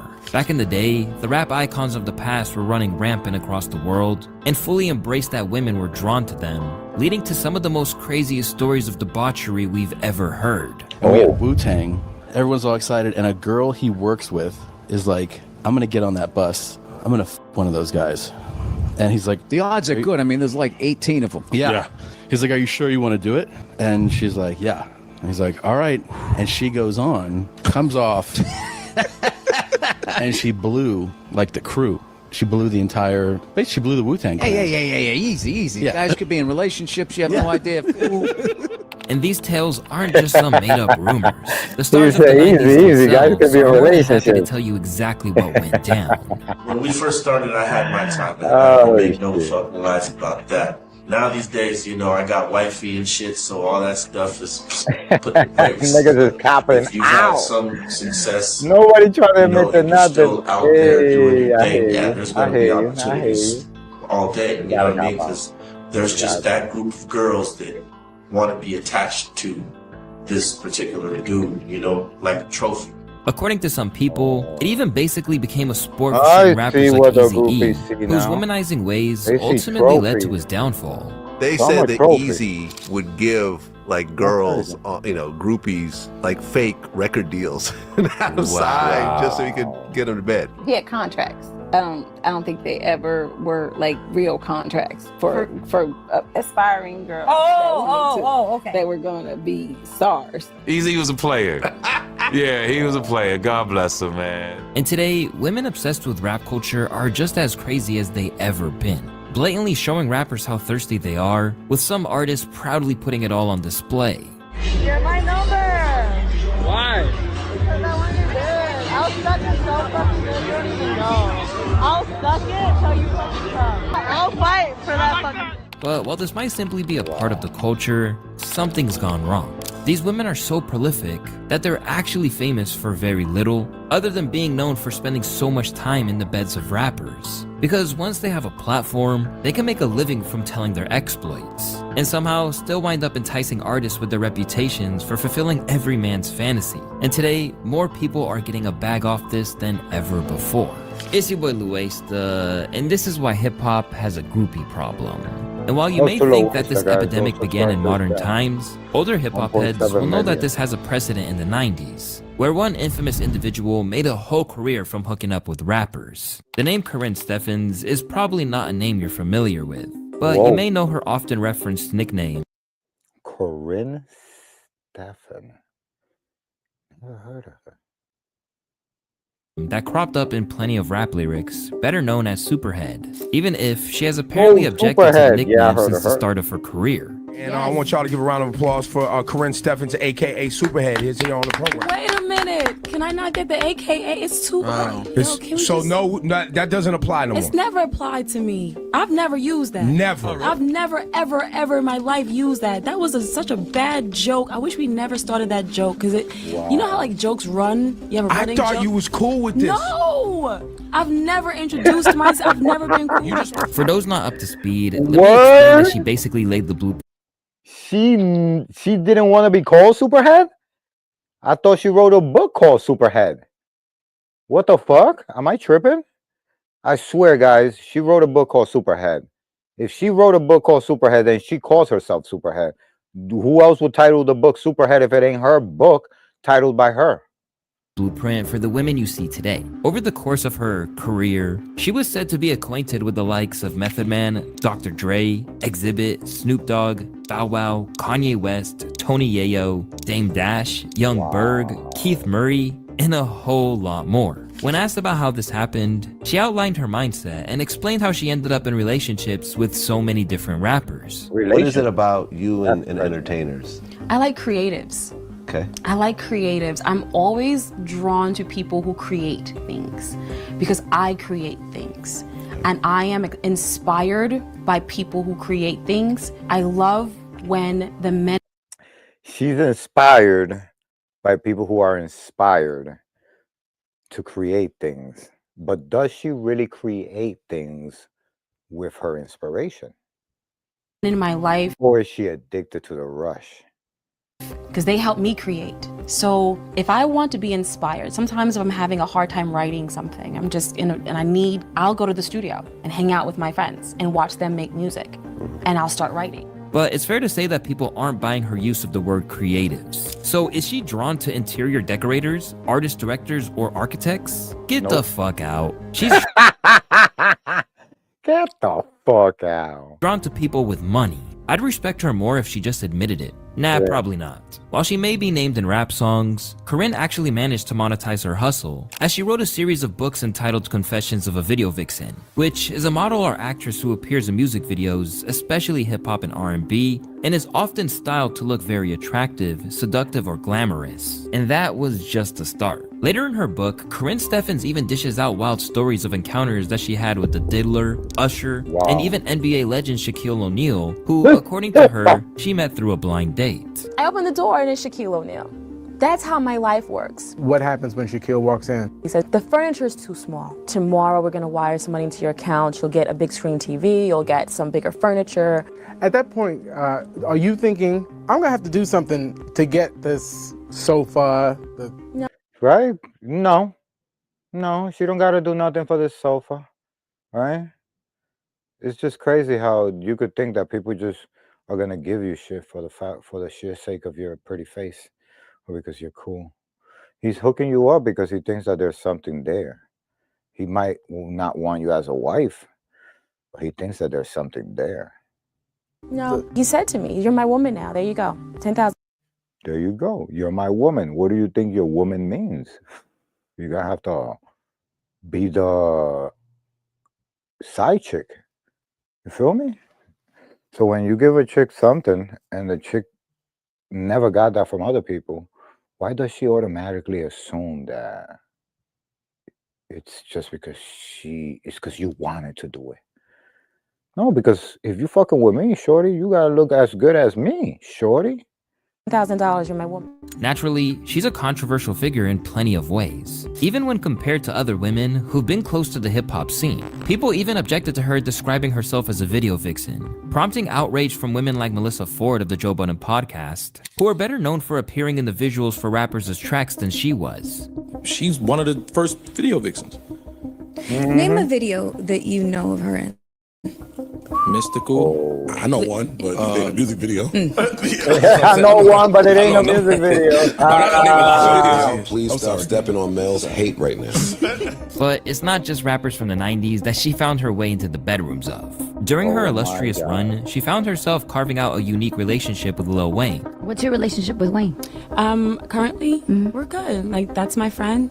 You know, I consider him a friend for life. Love him always. But what's crazy is that rather than say she was simply a girl he messed around with, Corinne maintained that she was basically his muse and vice versa. As an artist, as someone who has to create something out of nothing, it's important that we pair ourselves with the right people. Well, she when has I was to with be. Wayne, I wrote my best stuff. You know, I felt like when he was with me, he wrote his best stuff. When he was trying to figure out his new style, that singing thing that he started doing, he was with me on the bus, singing into a remote control. Like, how does this sound? When he was starting to learn to play guitar, he was with me. I feel like certain Yeah, but hold on. Did you stick around when that actually happened? Because if so, we might have to change this conversation. Because if you were on the bus when he wrote Prom Queen, someone needs to escort her out of the building. Yeah, Peter Rosenberg is right, because taking credit for Rebirth of all projects is probably not as big of a flex as Corinne thought it was. However, this wasn't the only Mr. Carter in the rap game that she apparently had a little hookup with. Because according to her, after getting a role in the Hype Williams directed video to Jay-Z and Memphis Bleek's Hey Poppy, Corinne said that she had a thing with Hove, which she detailed in her book, stating that she was chauffeured away from the set, down the winding road and closer to the shoreline. Jay and I feasted on our attraction for each other, rapidly and quickly. After just a few minutes, I lifted my head from his lap, wiped my lips, and knew we'd made a mistake. Now, you would think that considering she was so notorious across the scene, that these MCs wouldn't want to go anywhere near her, especially if they knew there was a chance they would end up in one of her tell-all books. But Ja Rule, who was featured in many of her bestsellers, explained why people kept going back for her. Why do you think men continue to get involved with Corinne? Niggas like playing with fire, man. It's like a little kid. You tell you to listen, that right there, hot. Don't touch this hot. The little kid, what he do? Burn his motherfucking hand up. It's the same shit. Motherfuckers like playing with fire, man. I mean, Lil Wayne seems to have had some sort of ongoing type of thing. I don't get it, man. And she's old as shit now. And when you think about it, that's a lesson that rappers clearly are not learning. As while most of the girls they're dealing with today wouldn't know how to open a book, let alone write one, they can certainly get in front of a podcast mic and tell stories. As for Corinne, the constant demand for more content meant that she eventually struggled to keep up, particularly as she got older and her lifestyle changed. If we're both having sex at the same time, why am I the one being used? Why can't it be that he's being used? Seeing a woman play a man's game and win at it was very disturbing to me. Publishers did not want me to stop, so they kept asking me to write the same book over and over again. I started a persona that nobody wanted me to finish. Yeah. She had to keep going. By the time I got to my mid-30s, I was like, guys, I've grown and my son is getting older and I can't continue to write this way. So there was a time where the persona and the person went through a little war. The person was growing and the person was learning and the person was evolving, but the persona can't. Despite the fact that she was best known for being with rappers, Corinne kept saying that it wasn't her being used, but them. And whenever possible, she stood her ground.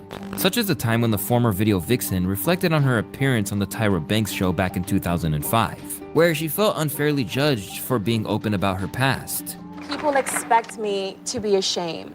And all my life, I've been expected to be ashamed of who I am. And I'm not. And I think that it bothers a lot of people that I'm not ashamed. Amazingly, she still kept getting the bag from essentially getting bagged, something she even admitted to on an Instagram post where she said, "This book has been taught in at least 10 universities in their women/gender and hip-hop studies. I owe my lecture and teaching career to this book." For Corinne, she had a good sense to turn her promiscuous past into something profitable. But it's not fair to say that all of those who followed her lead did the same. Just take a look at someone like Kat Stacks, often cited as the original internet rap groupie. From the outset, her life was on a dangerous path, including a traumatic childhood of trafficking that led her to getting the words "bottom bitch" tattooed on her at the age of 16. So who was actually the first artist that you slept with? How did you get into sleeping with artists? I've been working in strip clubs since I was 10 years old. Damn! The first person I met in Miami was actually T-Pain. Because he used to always go to Tootsie's. Then he bought this club called Encore, and I met him there because I was a dancer there. So then after that, I started meeting up everybody. If you're unfamiliar with her hustle, it basically revolved around her exposing the rappers she slept with, including Lil Wayne, Nelly, Bow Wow, Soulja Boy, and many others. And although she never gave an exact number, Kat, who's of Venezuelan descent, did reveal how she decided which rappers to expose and why their names ended up going public. Do you have like a list of the number of artists that you've been with? I've been with a lot of artists. I just haven't exposed everybody because they still keep a good relationship with me. And like, the ones I put out there is people that's cut off, done me wrong, and ain't mean nothing to me. While she often has smoke for these individuals, she has clearly extracted a lot of joy from it. During a reflective interview with No Jumper, she said that her time with Bow Wow gave her a feeling of self-worth, but ultimately ended when she got clingy. Who was the first rapper that you started to like date in the game? Bow Wow. Bow Wow. How'd you get in touch with him? He followed me on Twitter, and he lived 2 minutes away from me. And you were like, I'm coming through. He said to come, gave me his address. Just went there.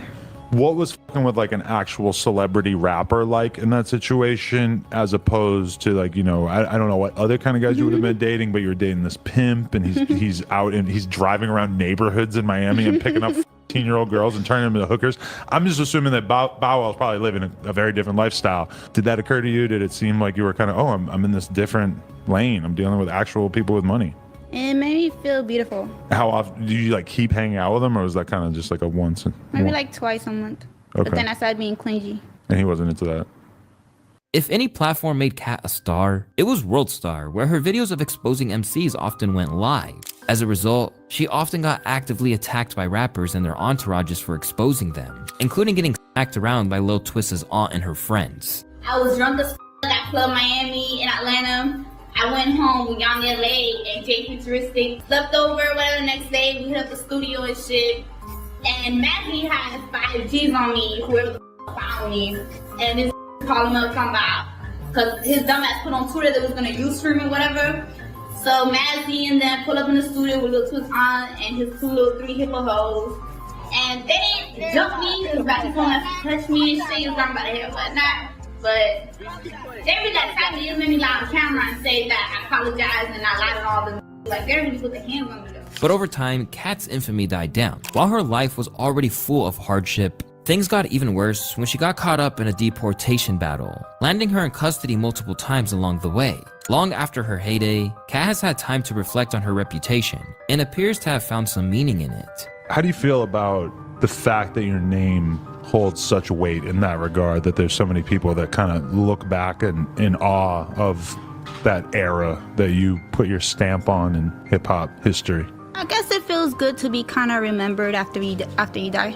No, so when you die, people still kind of remember me. And now, rather than feeling spiteful towards her or judging her, most people just want her to find some harmony. Kat has literally been thrown through the mud. Her soul is hurt. I hope she finds peace. For people like Kat, the rap life chewed her up and spat her out. But for others, they managed to harness their infamy and use it to their advantage to become a household name. If you've been around hip-hop for any length of time, I can bet you've heard of the name Amber Rose. Back in the day, she was a model whose signature shaved head look proved to be her unique selling point and gained her tons of admirers. Among them was none other than Kanye West, who became obsessed with her after she co-starred with him in the video for Put It On with Jeezy. Before long, the two were a couple, but she denied every allegation that promoted the idea that she was out here looking for a rapper baby daddy, and that her relationship with Ye happened completely naturally.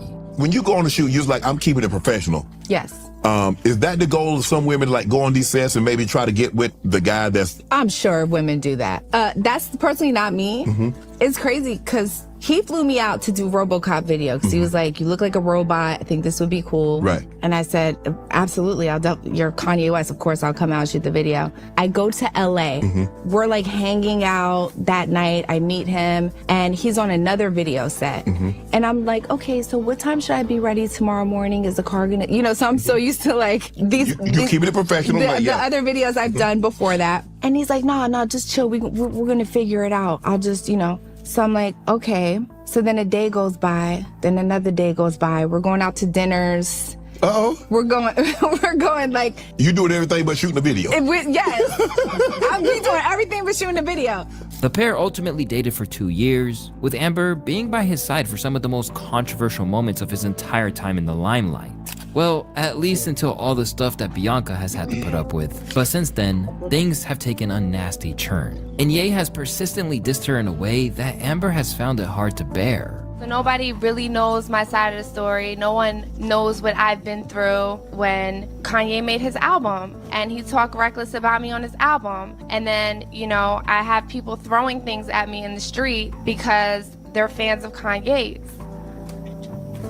Take your time. I'm just crying because I don't deserve to be bullied like that. I'm a nice girl. I don't bother anybody. And I keep my mouth shut because I don't want any trouble. But to be bullied through music and through stuff like that, it's not fair to me. I don't deserve that. He was an a-hole and he was mean to me and he didn't treat me the way he was supposed to. I accepted his apology because, I feel like he's remorseful for how he treated me. Yes. I'm just gonna keep it moving. I mean, it was a nice gesture. Do you think he wants you back? I don't care. As Ye moved on to Kim Kardashian, he continued to go out of his way to demean Amber at a moment's notice. For instance, during his appearance on The Breakfast Club, he claimed that he literally had to be cleansed from Amber Rose's energy before he could get with Kim. Because by the way, it's like, it's very hard for a woman to, want to be with someone that's with Amber Rose. So she wasn't sending nothing, you know what I'm saying? Like I had to take 30 showers before I got with Kim, I'm sorry. Please wait.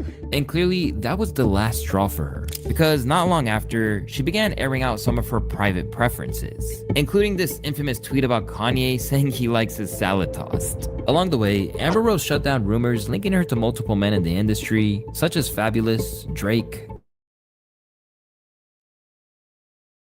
Chris Brown,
LeBron James, and more. But there was one rapper who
I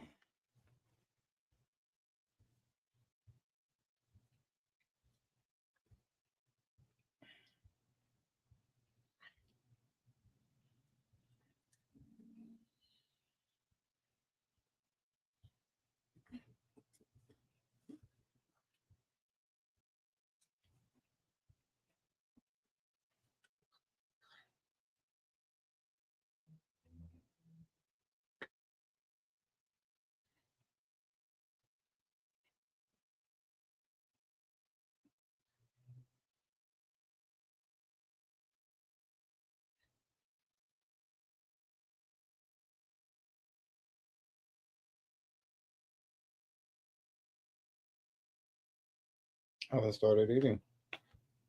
I'm gonna take a sip of the juice.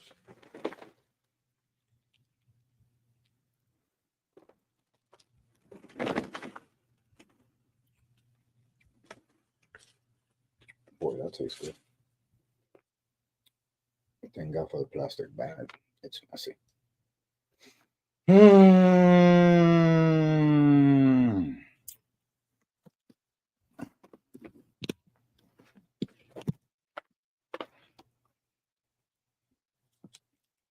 Careful, little boy. You okay?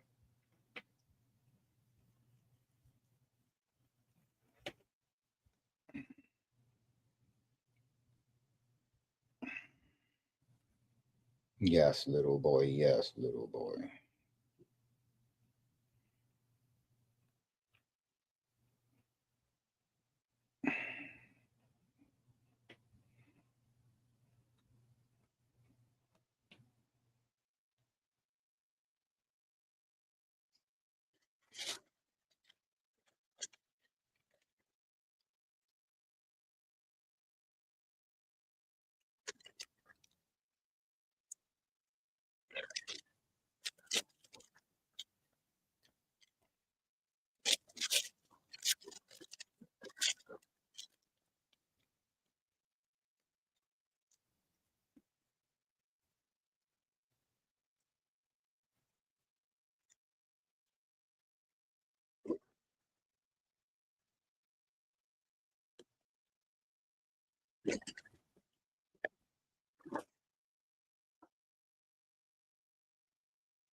Oh shit.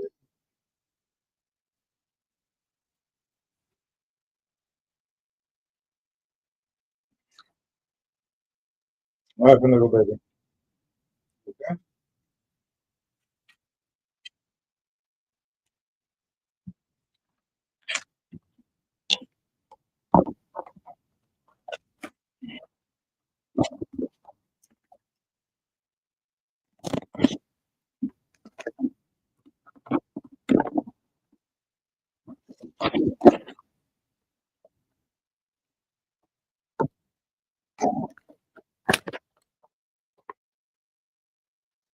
Careful, baby boy. No, I'm gonna eat a salad.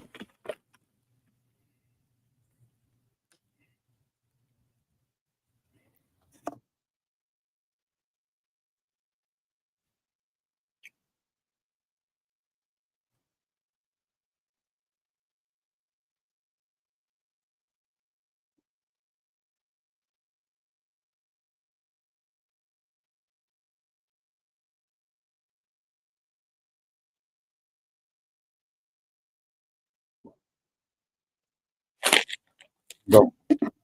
Oh.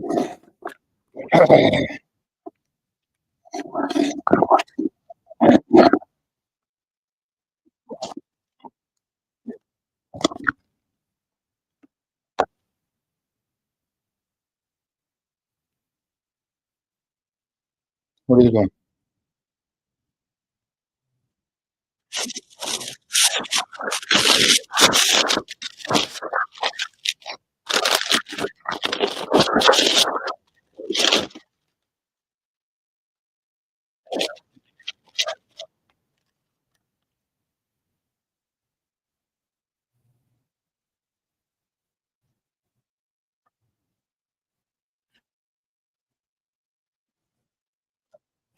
This is the girl, guys. I don't know if you guys remember her.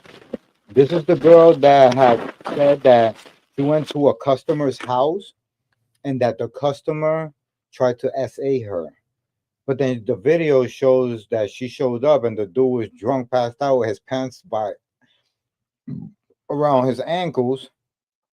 Probably, you know, who knows what he was trying to do, right?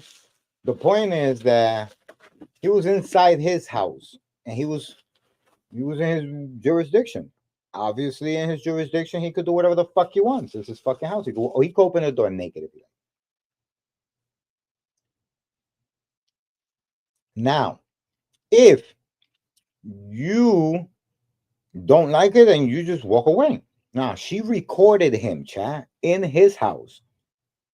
Once you record somebody in their house, you automatically cross the line. You know what I'm saying?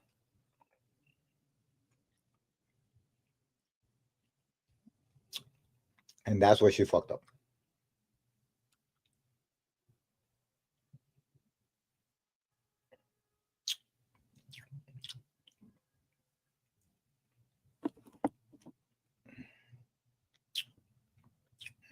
That's where she fucked up, chat.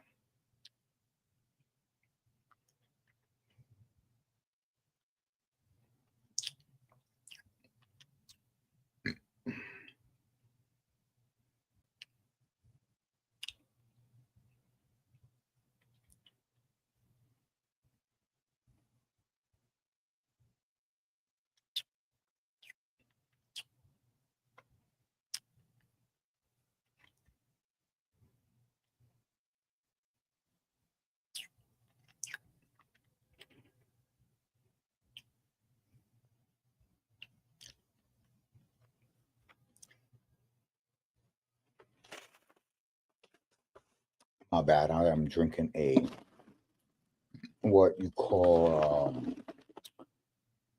a granola slushy. Oh my god, it's so delicious. You guys have to taste it. If you never ate a chinola slushy, OMG. My recommendation, you should try it. Oh, so good, so good, so good. Wait, chat. Here we are.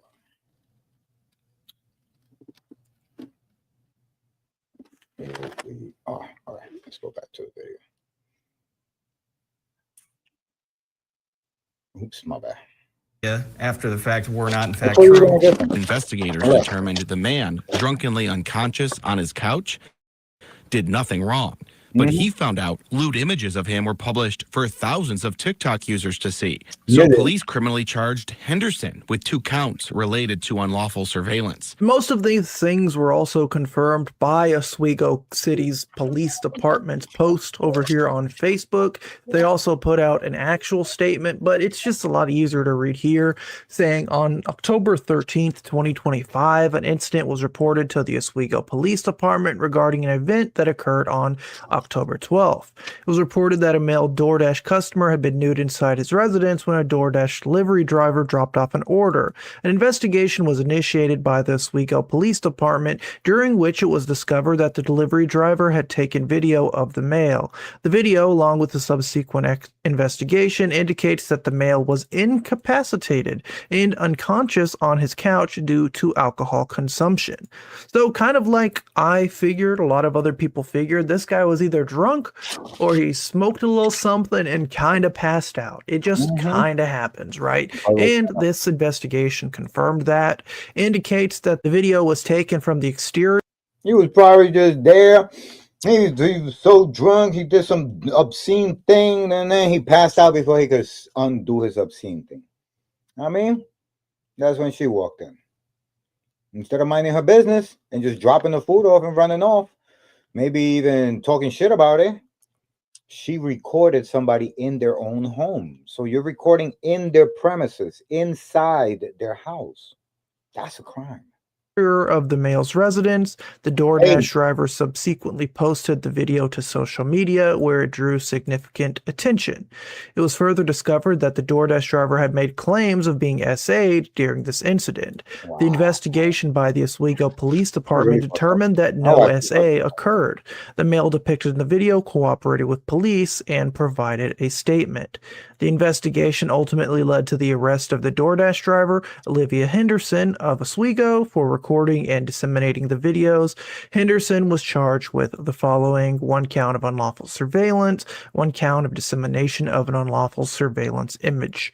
Again, like we kind of figured, this was a situation where we had a person, obviously this young woman, I feel like is way too chronically online. She sees all these posts about people being SA'd and this and that and Me Too.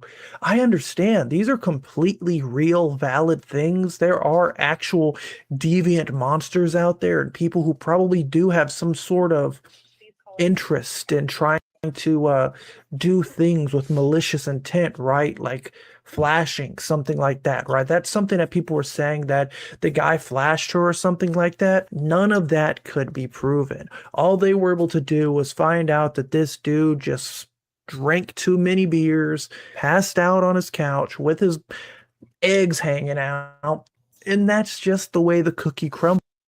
If you live in a New York zip code and have 0 DUIs in the last 5 years,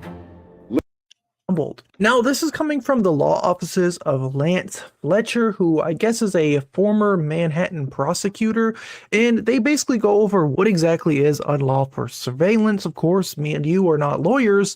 I'm just a commentary channel on YouTube, but I do like to look into these things just so I could get a better grip of what these things mean, because of course they do have very important terms.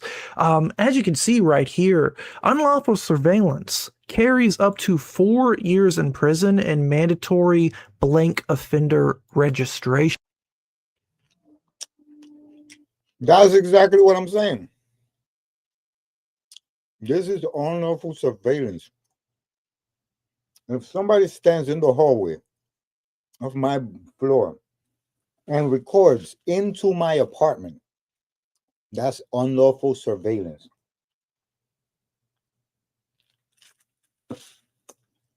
But here's where the crime starts. If you post my fucking residence from inside, a recording that you got from my residence, and you got it from the outside of my residence pointing in, and you post that, then you definitely are disseminating fucking sensitive material. You're jeopardizing my life. So we're not talking a slap on the wrist always, right? Now, it's basically happens. You get this felony if you were done to secretly view something prohibited, like blank or intimate parts, which we did see, unfortunately, and they were shared onto TikTok. Now, like most laws, kind of like fair use, when you're creating YouTube content, you have to factor in all of these points, which is, of course, what someone like a lawyer, something like a prosecutor will determine. For example, the basic elements of unlawful surveillance include it was done for the following reasons: done for amusement, entertainment, profit, to degrade or abuse, blank arousal, blank gratification, or done without knowledge or consent.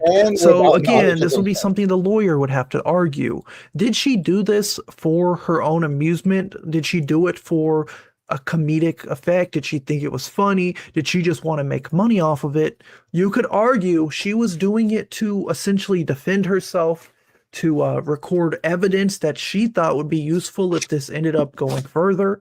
Again, I'm just kind of being the devil's advocate, you know, trying to do what I think her lawyer would do in a situation like this to try to get her the lowest punishment she can.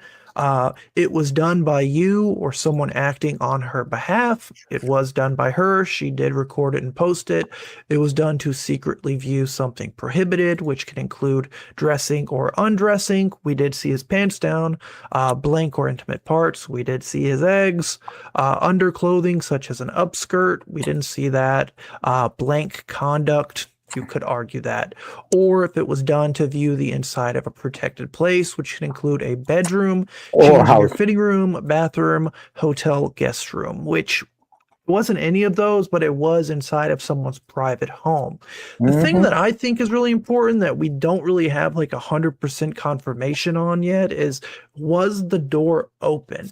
I hear people say like he had a Ring doorbell, he had some type of camera, and she opened the door. I have not seen evidence of that. I'm not saying it didn't happen. I just can't find evidence, right? Like I've asked all over for any type of evidence, even in my own comments, like people who say, oh, there was a Ring doorbell. I'm like, oh, can you link that? Nobody seems to have any. I'm not saying people are liars. I'm just saying I would need that evidence to try to even argue that case. But if there is, the police have seen it, that would obviously show, yeah, there was intent to look inside of a protected private home. Also, you have to factor in intent. If you've been arrested for unlawful surveillance, the government must prove that the recording was intentional and of something that is prohibited or protected. Again, something that the lawyer would argue. If the intent of, again, entertainment, amusement, profit, degradation, any of these things was there. If Olivia is able to argue and get her lawyer to argue and prove that she was possibly fearful for her life, if she was scared, if she wanted evidence or proof, she might be able to get this dropped or lowered, right? That doesn't dismiss the other felony she got for actually sharing this content online, which is another felony again that her lawyer would also have to try to figure out what to do with. But I do think that there's a possibility that she might just be able to get this one lowered. Who knows? Small business owners across the country are using Amazon to pick up, store, and deliver their products. The problem with this is that they could lower this, right? But would Olivia have learned her lesson?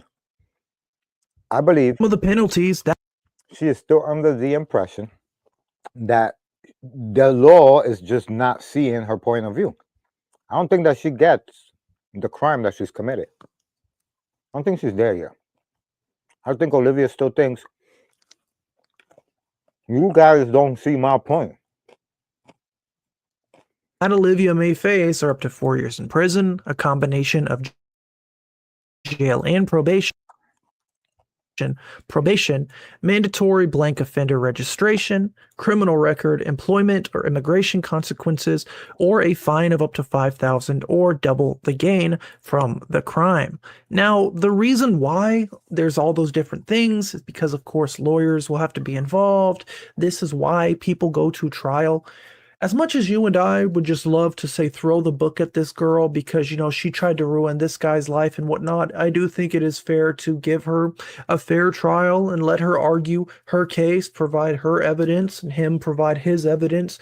And whatever comes from that, right? And that can include, again, all of those things. She can get 4 years in prison. She might have to register as a blank offender, right? She might go to jail or get probation. Again, I feel like the fact that this went so viral will end up damaging her. It will be her downfall, essentially. Like, if she just recorded this dude and shared it with, like, a family member or a friend, and somehow it ended up being a legal thing, she might get a slap on the wrist. But the fact that, like, the entire internet knows about this, and probably millions of people have seen that video of that man because it was shared online, uncensored, there's a big problem. Unfortunately, Olivia put herself in a bad spot. I personally don't think her life is ruined, right? Like, even then, she might not even go to jail, right? She's probably just going to get like a pretty massive fine. She might even work something out with the customer, because the fact that she's not already in jail and she's just roaming around on the street still, albeit her TikTok account has been inactive for quite some time, she's still essentially a free woman. And also, judging by the quality of her content on Instagram, I will just say, I feel like this woman will not Doesn't struggle learn. to find a different path in life. Just look at that profile picture, right? I'm not shaming the woman. I think she's honestly very attractive, except the fact that when she crashed out, you could see the real side of her, her non-makeup face where she's screaming into the camera. I'm thankful that the man was able to prove his case and not have his own life ruined. His DoorDash account's banned, all right, so he can't smoke or drink anymore and order Taco Bell and pass out on his couch anymore, at least from what I know. And that's about it, guys. Again, Fuck that. He can't fucking order liquor on fucking DoorDash no more. Cause for real, like you could order liquor. Now he can't order no liquor. Now when he's lit, he gotta get in his car and go fucking drive. Cause this stupid shorty over here recording in his house. Talk about he essayed me. Oh, he did not, shorty. You started filming inside his apartment and then posted it. And then accused him of essay. You wow for that, shorty. You wow.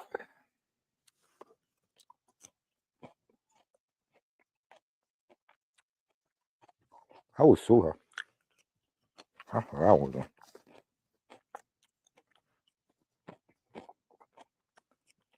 You come in my house?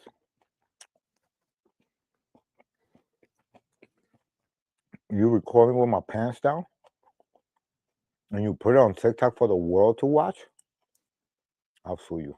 let me know. If you haven't watched my last video on this, I kind of just recapped it again in this one, so you're not missing much. And that's about all we have now. I'm guessing there's going to be a new video for you guys in January because that's the next time her court case is. Thank you. What the fuck is this? Hostiles approaching. Reciprocating hostility. Helping.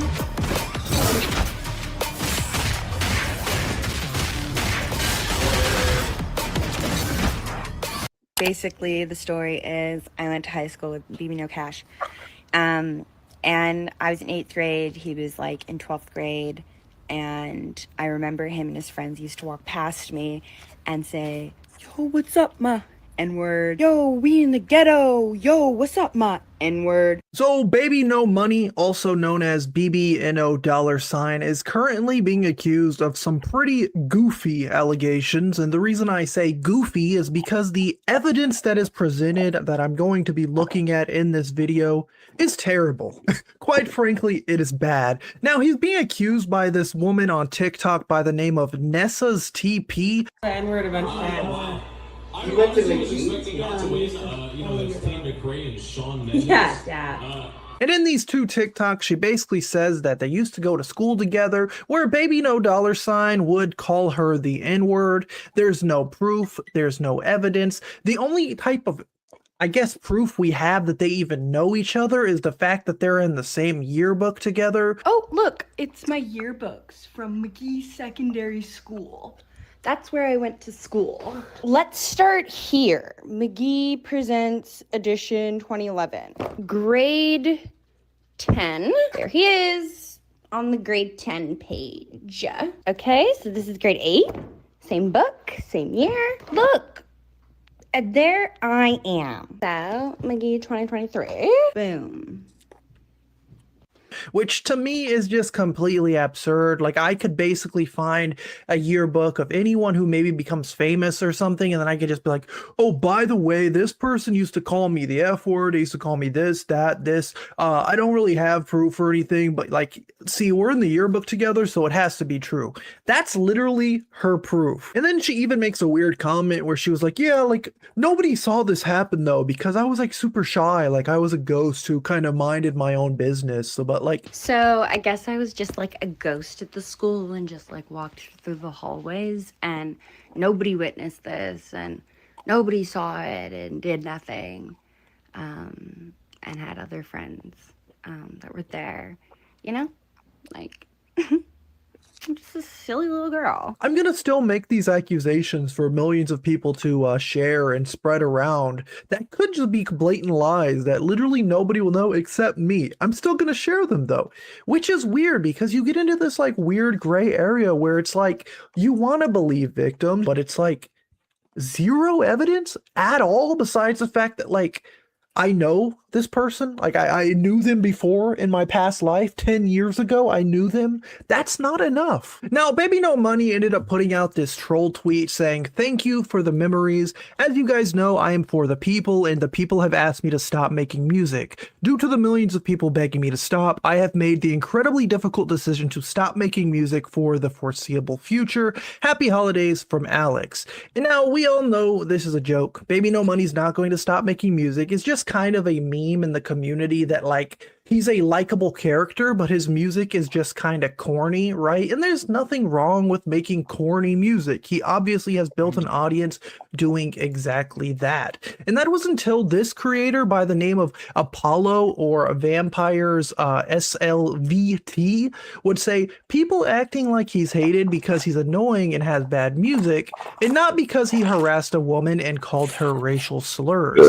And this person just posted this as if it's fact to get 1.8 million views. Wow. And of course they turned off the comments, right? Nothing says allegations quite like let me just say something, make some absolutely absurd, horrendous claims that could ruin. You have it listen, you type it in, and then you go digging. You literally just drag it in and it'll be an audio clip. Go. This plugin is especially sick because like as soon as you put something in, it's a limitless amount of potential ideas. Type in cello, hit find samples, and it will automatically find them synced to 184 BPM and D minor. Yes. What are you in doing? someone's life, and then just turn off comments. You know, God forbid anyone tries to add context or actually post any type of proof or evidence to disclaim what you're saying. Just turn off the comments. I guess that makes you completely factual because nobody can dismantle it, right? And he included this clip by Nessa's TP saying, "Baby No Money went to my school and would call me the N-word as I would walk by. That's your fan favorite, Canada." Wow, absolutely riveting evidence right there. I think Baby No Money is officially finished, guys. Go ahead and wrap it up. Burn your albums, burn your merch, because his career is done. She said that he says the N-word. And that was proof right there, guy. No, that wasn't proof. That was literally just someone's claim with absolutely nothing to back it. And this is coming from someone who also is kind of on that train of, I think Baby No Money is extremely corny. I even made a video talking about how corny he is and like some of the things that he's done. He is peak performative male. And I can at least defend this guy and say these claims are absolutely bogus with no evidence. Now, this person, Apollo, would say, and her proof, and include this 1 minute and 48-second video, as well as saying, plus a Johnny Depp supporter on top of that. Based alert. Johnny Depp went through a trial and he was found to be innocent, and Amber Heard had to pay him lots and lots of money, right? I'm not going to really get into like the men versus women dynamic of that, but to say, oh, by the way, he's a supporter of a guy who was found innocent by a jury. So, actually, that's a bad thing. Not only was he found innocent, because, you know, we've seen people like O.J. Simpson be found innocent by a jury. Johnny Depp didn't really do anything wrong. You could argue that that was just a very toxic relationship and they both had their faults. But what Amber Heard was trying to do was essentially ruin his life, blackball him from the industry, and destroy everything that he worked for. And I don't think that being a supporter of a free man like that, who basically made people's childhood and was able to prove his innocence, is a bad thing at all. Now, this guy named Kitty Boy 2004 would end up replying with this clip saying, wait, this is fun. And it's a 17-second audio of, I guess, a song where Baby No Money says the N-word.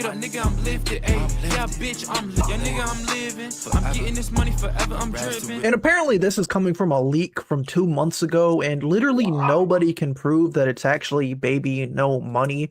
So again, the racist journalism allegations we have are that, oh, well, he might say the N-word, right? I'm the only black person in the school, and him and his buddies would come up to me and be like, what's up, my N-word? And then there's a leaked song that is apparently him, but the voice sounds nothing like him, and it's also a leak that can't be verified or tracked back to any reliable source.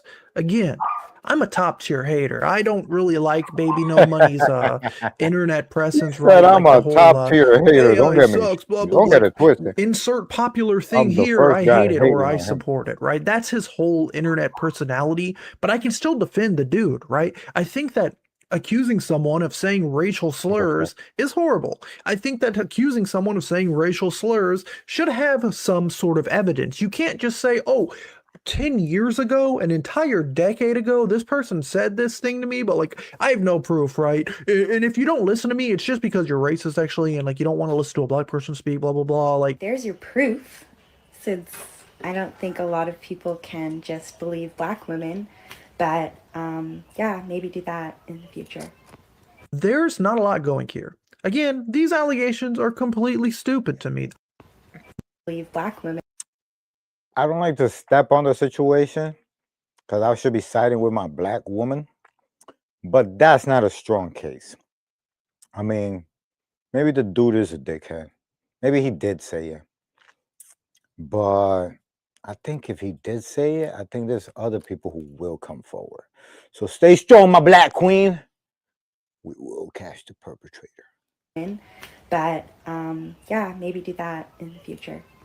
There's not a lot going here. Again, these allegations are completely stupid to me. I think this is a situation of a celebrity just being thrown into the mix, thrown into the mud, trying to be canceled for something that has no evidence or proof behind it. Now, I want to know what you guys think down below. Again, I'm not really sure like what I'd be asking you guys. Like, do you think it's bad that Baby No Money said the N-word? Because I don't even agree with the premise that he did. Because again, there's no evidence. I guess just let me know what you think. Like, do you? I mean, he's not the candidate that we're all gonna be like, oh,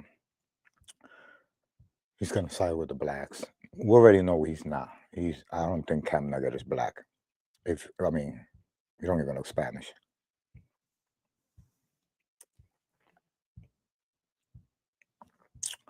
But my point is, if he did say it, what are we trying to do though? As I saying the Eminem with the song that he had where he was mad about a black girl. And so what are we trying to do with him then? We trying to like cancel him?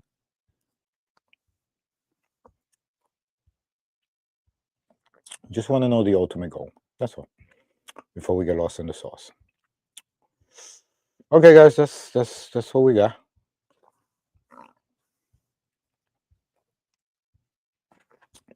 Before we go, let's get a little bit of Diddy. Tisa tells got something on Diddy. Let's watch this. Imagine being able to build anything. What happened, baby boy? You want your pillow? You want your pillow? Yeah, take it.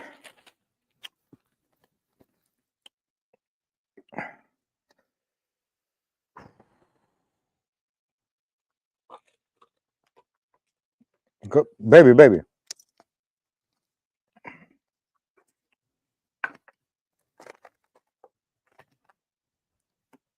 What are you doing? What do you need?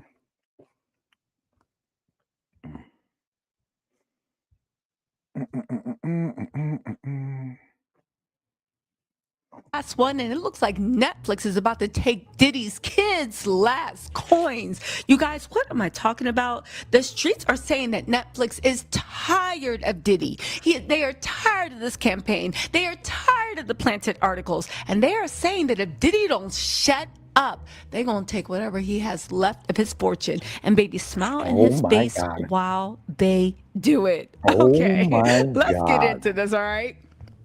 Because here's what the blogs aren't covering.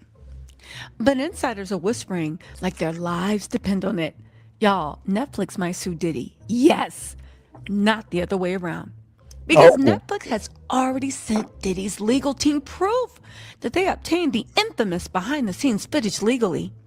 They handed over chain of custody, documentation, licensing paperwork, consent Oh my records, God, they fucking with everything. Netflix like that? But Diddy keeps going online, releasing statements and telling the public the footage was stolen.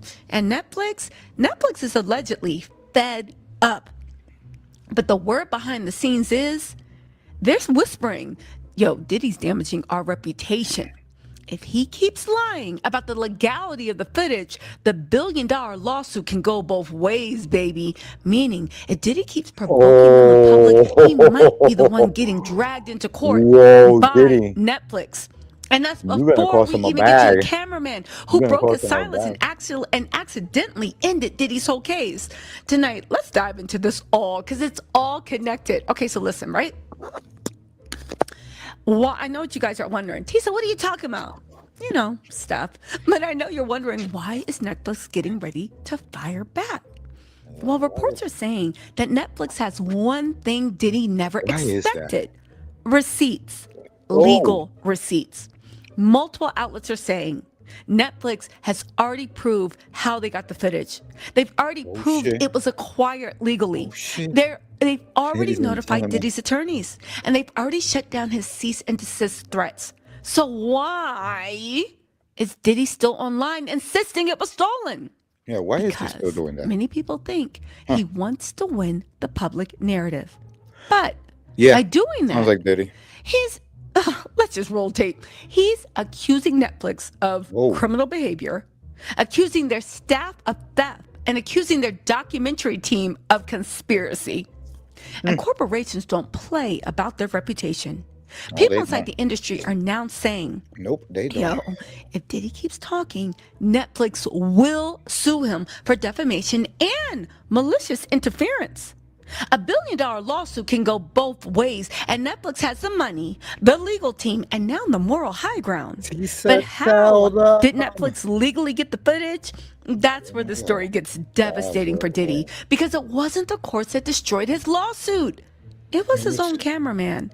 And the streets are saying it wasn't the freelancer. It was his own cameraman. Let's talk about the Oh my cameraman, or should we say the production company that Yes, ended please. everything. Let's get straight to the quote that detonated Diddy's entire case. Yeah. Michael Oberlies went on record with Cheyenne Browntree and the Rolling Stones saying, for over 2 years, we've been working on a project profiling Sean Diddy. Now, chat, tell me, do you think that Diddy saw this coming? Like, forget about this. Is probably why that lady said that to Gene,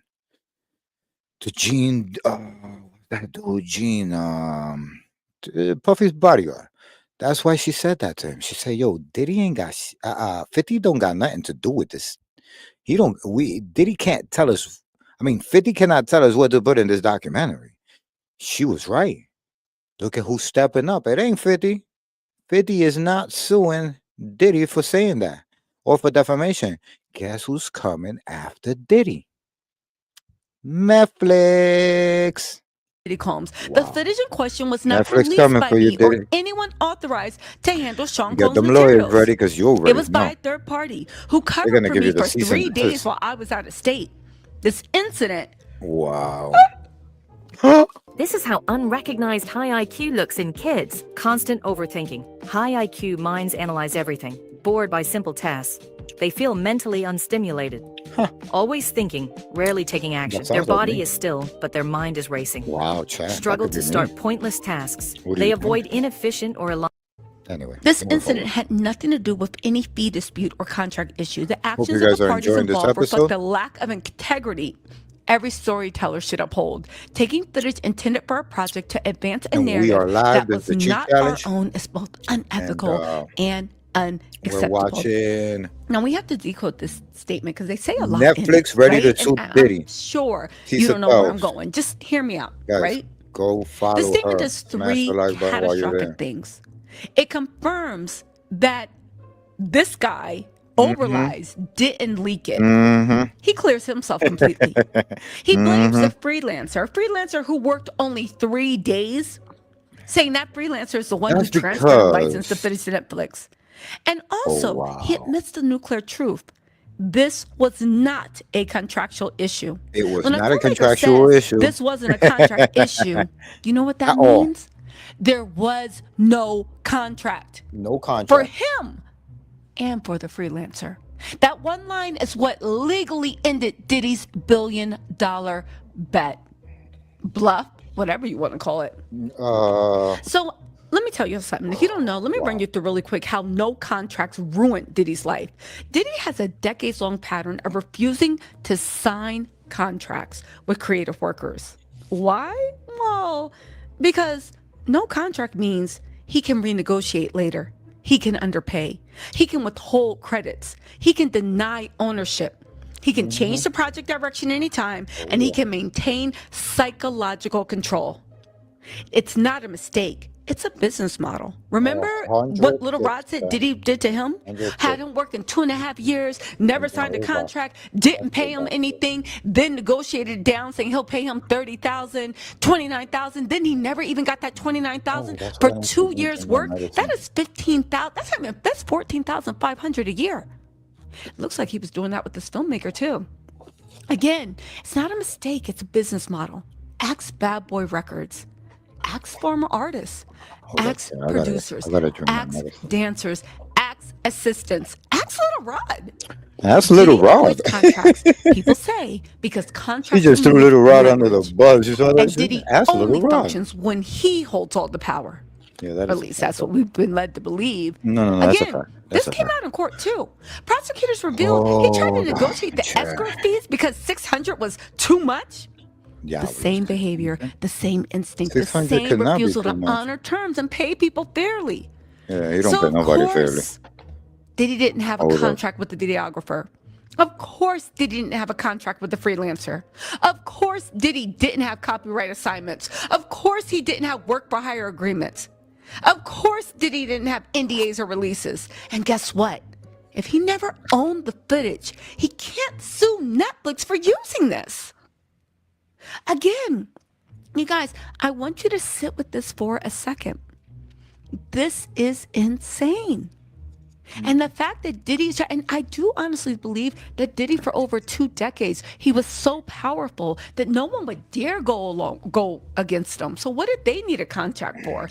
It only benefited Diddy to keep things loosey-goosey. Oh, yeah.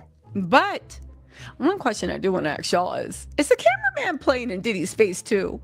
Now that we address the street, listen, okay, let me just say it. Let's get into what they saying on the street.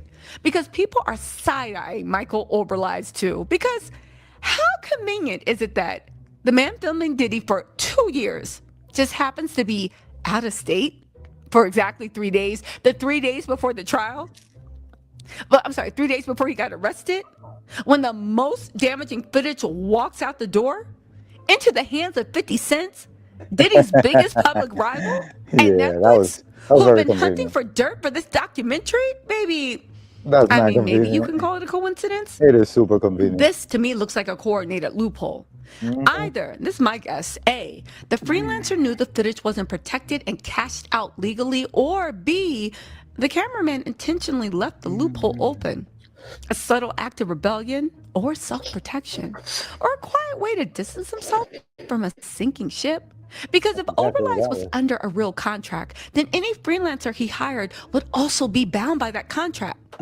His statement, this was not a contract issue, is basically saying there was no contract, meaning everyone was legally free. There was And no when people are contract legally issue. free, they owe Diddy nothing. Nothing. Now the real key is what if 50 Cent or whoever got that footage gave it to the Southern District of New York, and that's really why Diddy got arrested 3 days Oh, before. wow. I'm just saying. Oh, I'm just wow. saying. Anyway, That's a let's big just say it out allegation. loud. Netflix didn't That's a steal big anything. Let's be allegation. clear. If the freelancer owned the footage and Netflix legally purchased licensing rights, then Netflix now holds copyright ownership, distribution rights, fair use protection, newsworthiness protection, and journalistic protections. Netflix right now, if this is true, is untouchable. Netflix has more rights to that footage than Diddy ever did. This is why Netflix is reportedly telling Diddy's team, yo, stop accusing us publicly. We have legal proof. And if you continue, we will come after you. So I know y'all wondering, but what's going to happen if Netflix sues Diddy first? Well, I have a scenario I want y'all to consider. If Diddy keeps dragging this out publicly, Netflix could flip this entire situation. They could sue for a declaratory judgment. That's a ruling officially stating Netflix owns the footage and Diddy has zero rights. They could also sue for defamation for falsely claiming they acted illegally. I used to feel like I was playing cat and mouse with my clients, always chasing them for payments, but now I get paid without the exhaustion. It makes sense that Zero users who use the online invoice payments get paid up to twice as fast. Do yourself a favor and try Zero. This season on Pluto TV. I need a vacation. The holidays are brutal. Kick back with blockbuster movies you can stream for free. Season Feedings on Pluto TV. Stream now, pay never. Pay never. They could sue for interference with business, for harming the documentary and damaging Netflix's reputation. I mean, Diddy ain't the only one that cares about the way he looks to the public. They could also sue for abuse of process and malicious prosecution if Diddy files a frivolous lawsuit. And they could sue for attorney's fees and damages, all the legal costs charged back for him, baby. That would be in millions. And because Netflix is a mega corporation, they could absolutely say, you want $1 billion? Cool. We're countersuing for $2 billion. Baby, the industry insiders are saying Netflix will not be bullied by a man with no contracts. That's a fact. And you also have to think about this, right? Because I haven't heard a lot of people talking about this.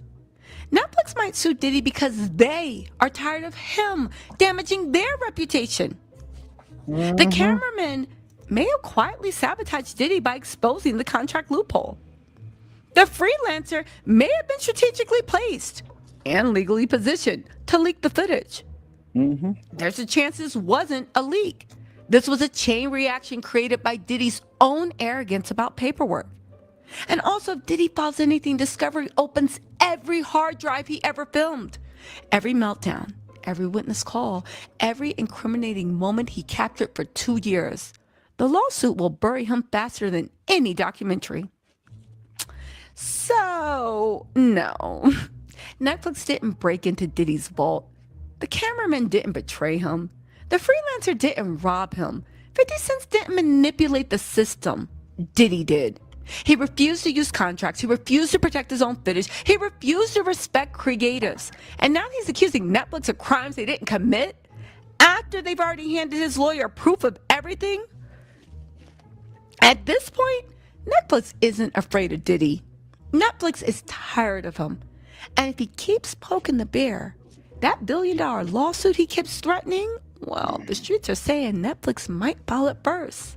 Baby, roll those credits. Ooh, Diddy's about to go broke. He in jail. Shut up, this is my theme song. Ooh, Diddy's in hell. Ooh, Diddy's mad. Too bad. Sit in your jail so sad. All right. I'll talk to y'all later. Bye. Much, yo. Oh man, all right. Let's get into some PlayStation, people.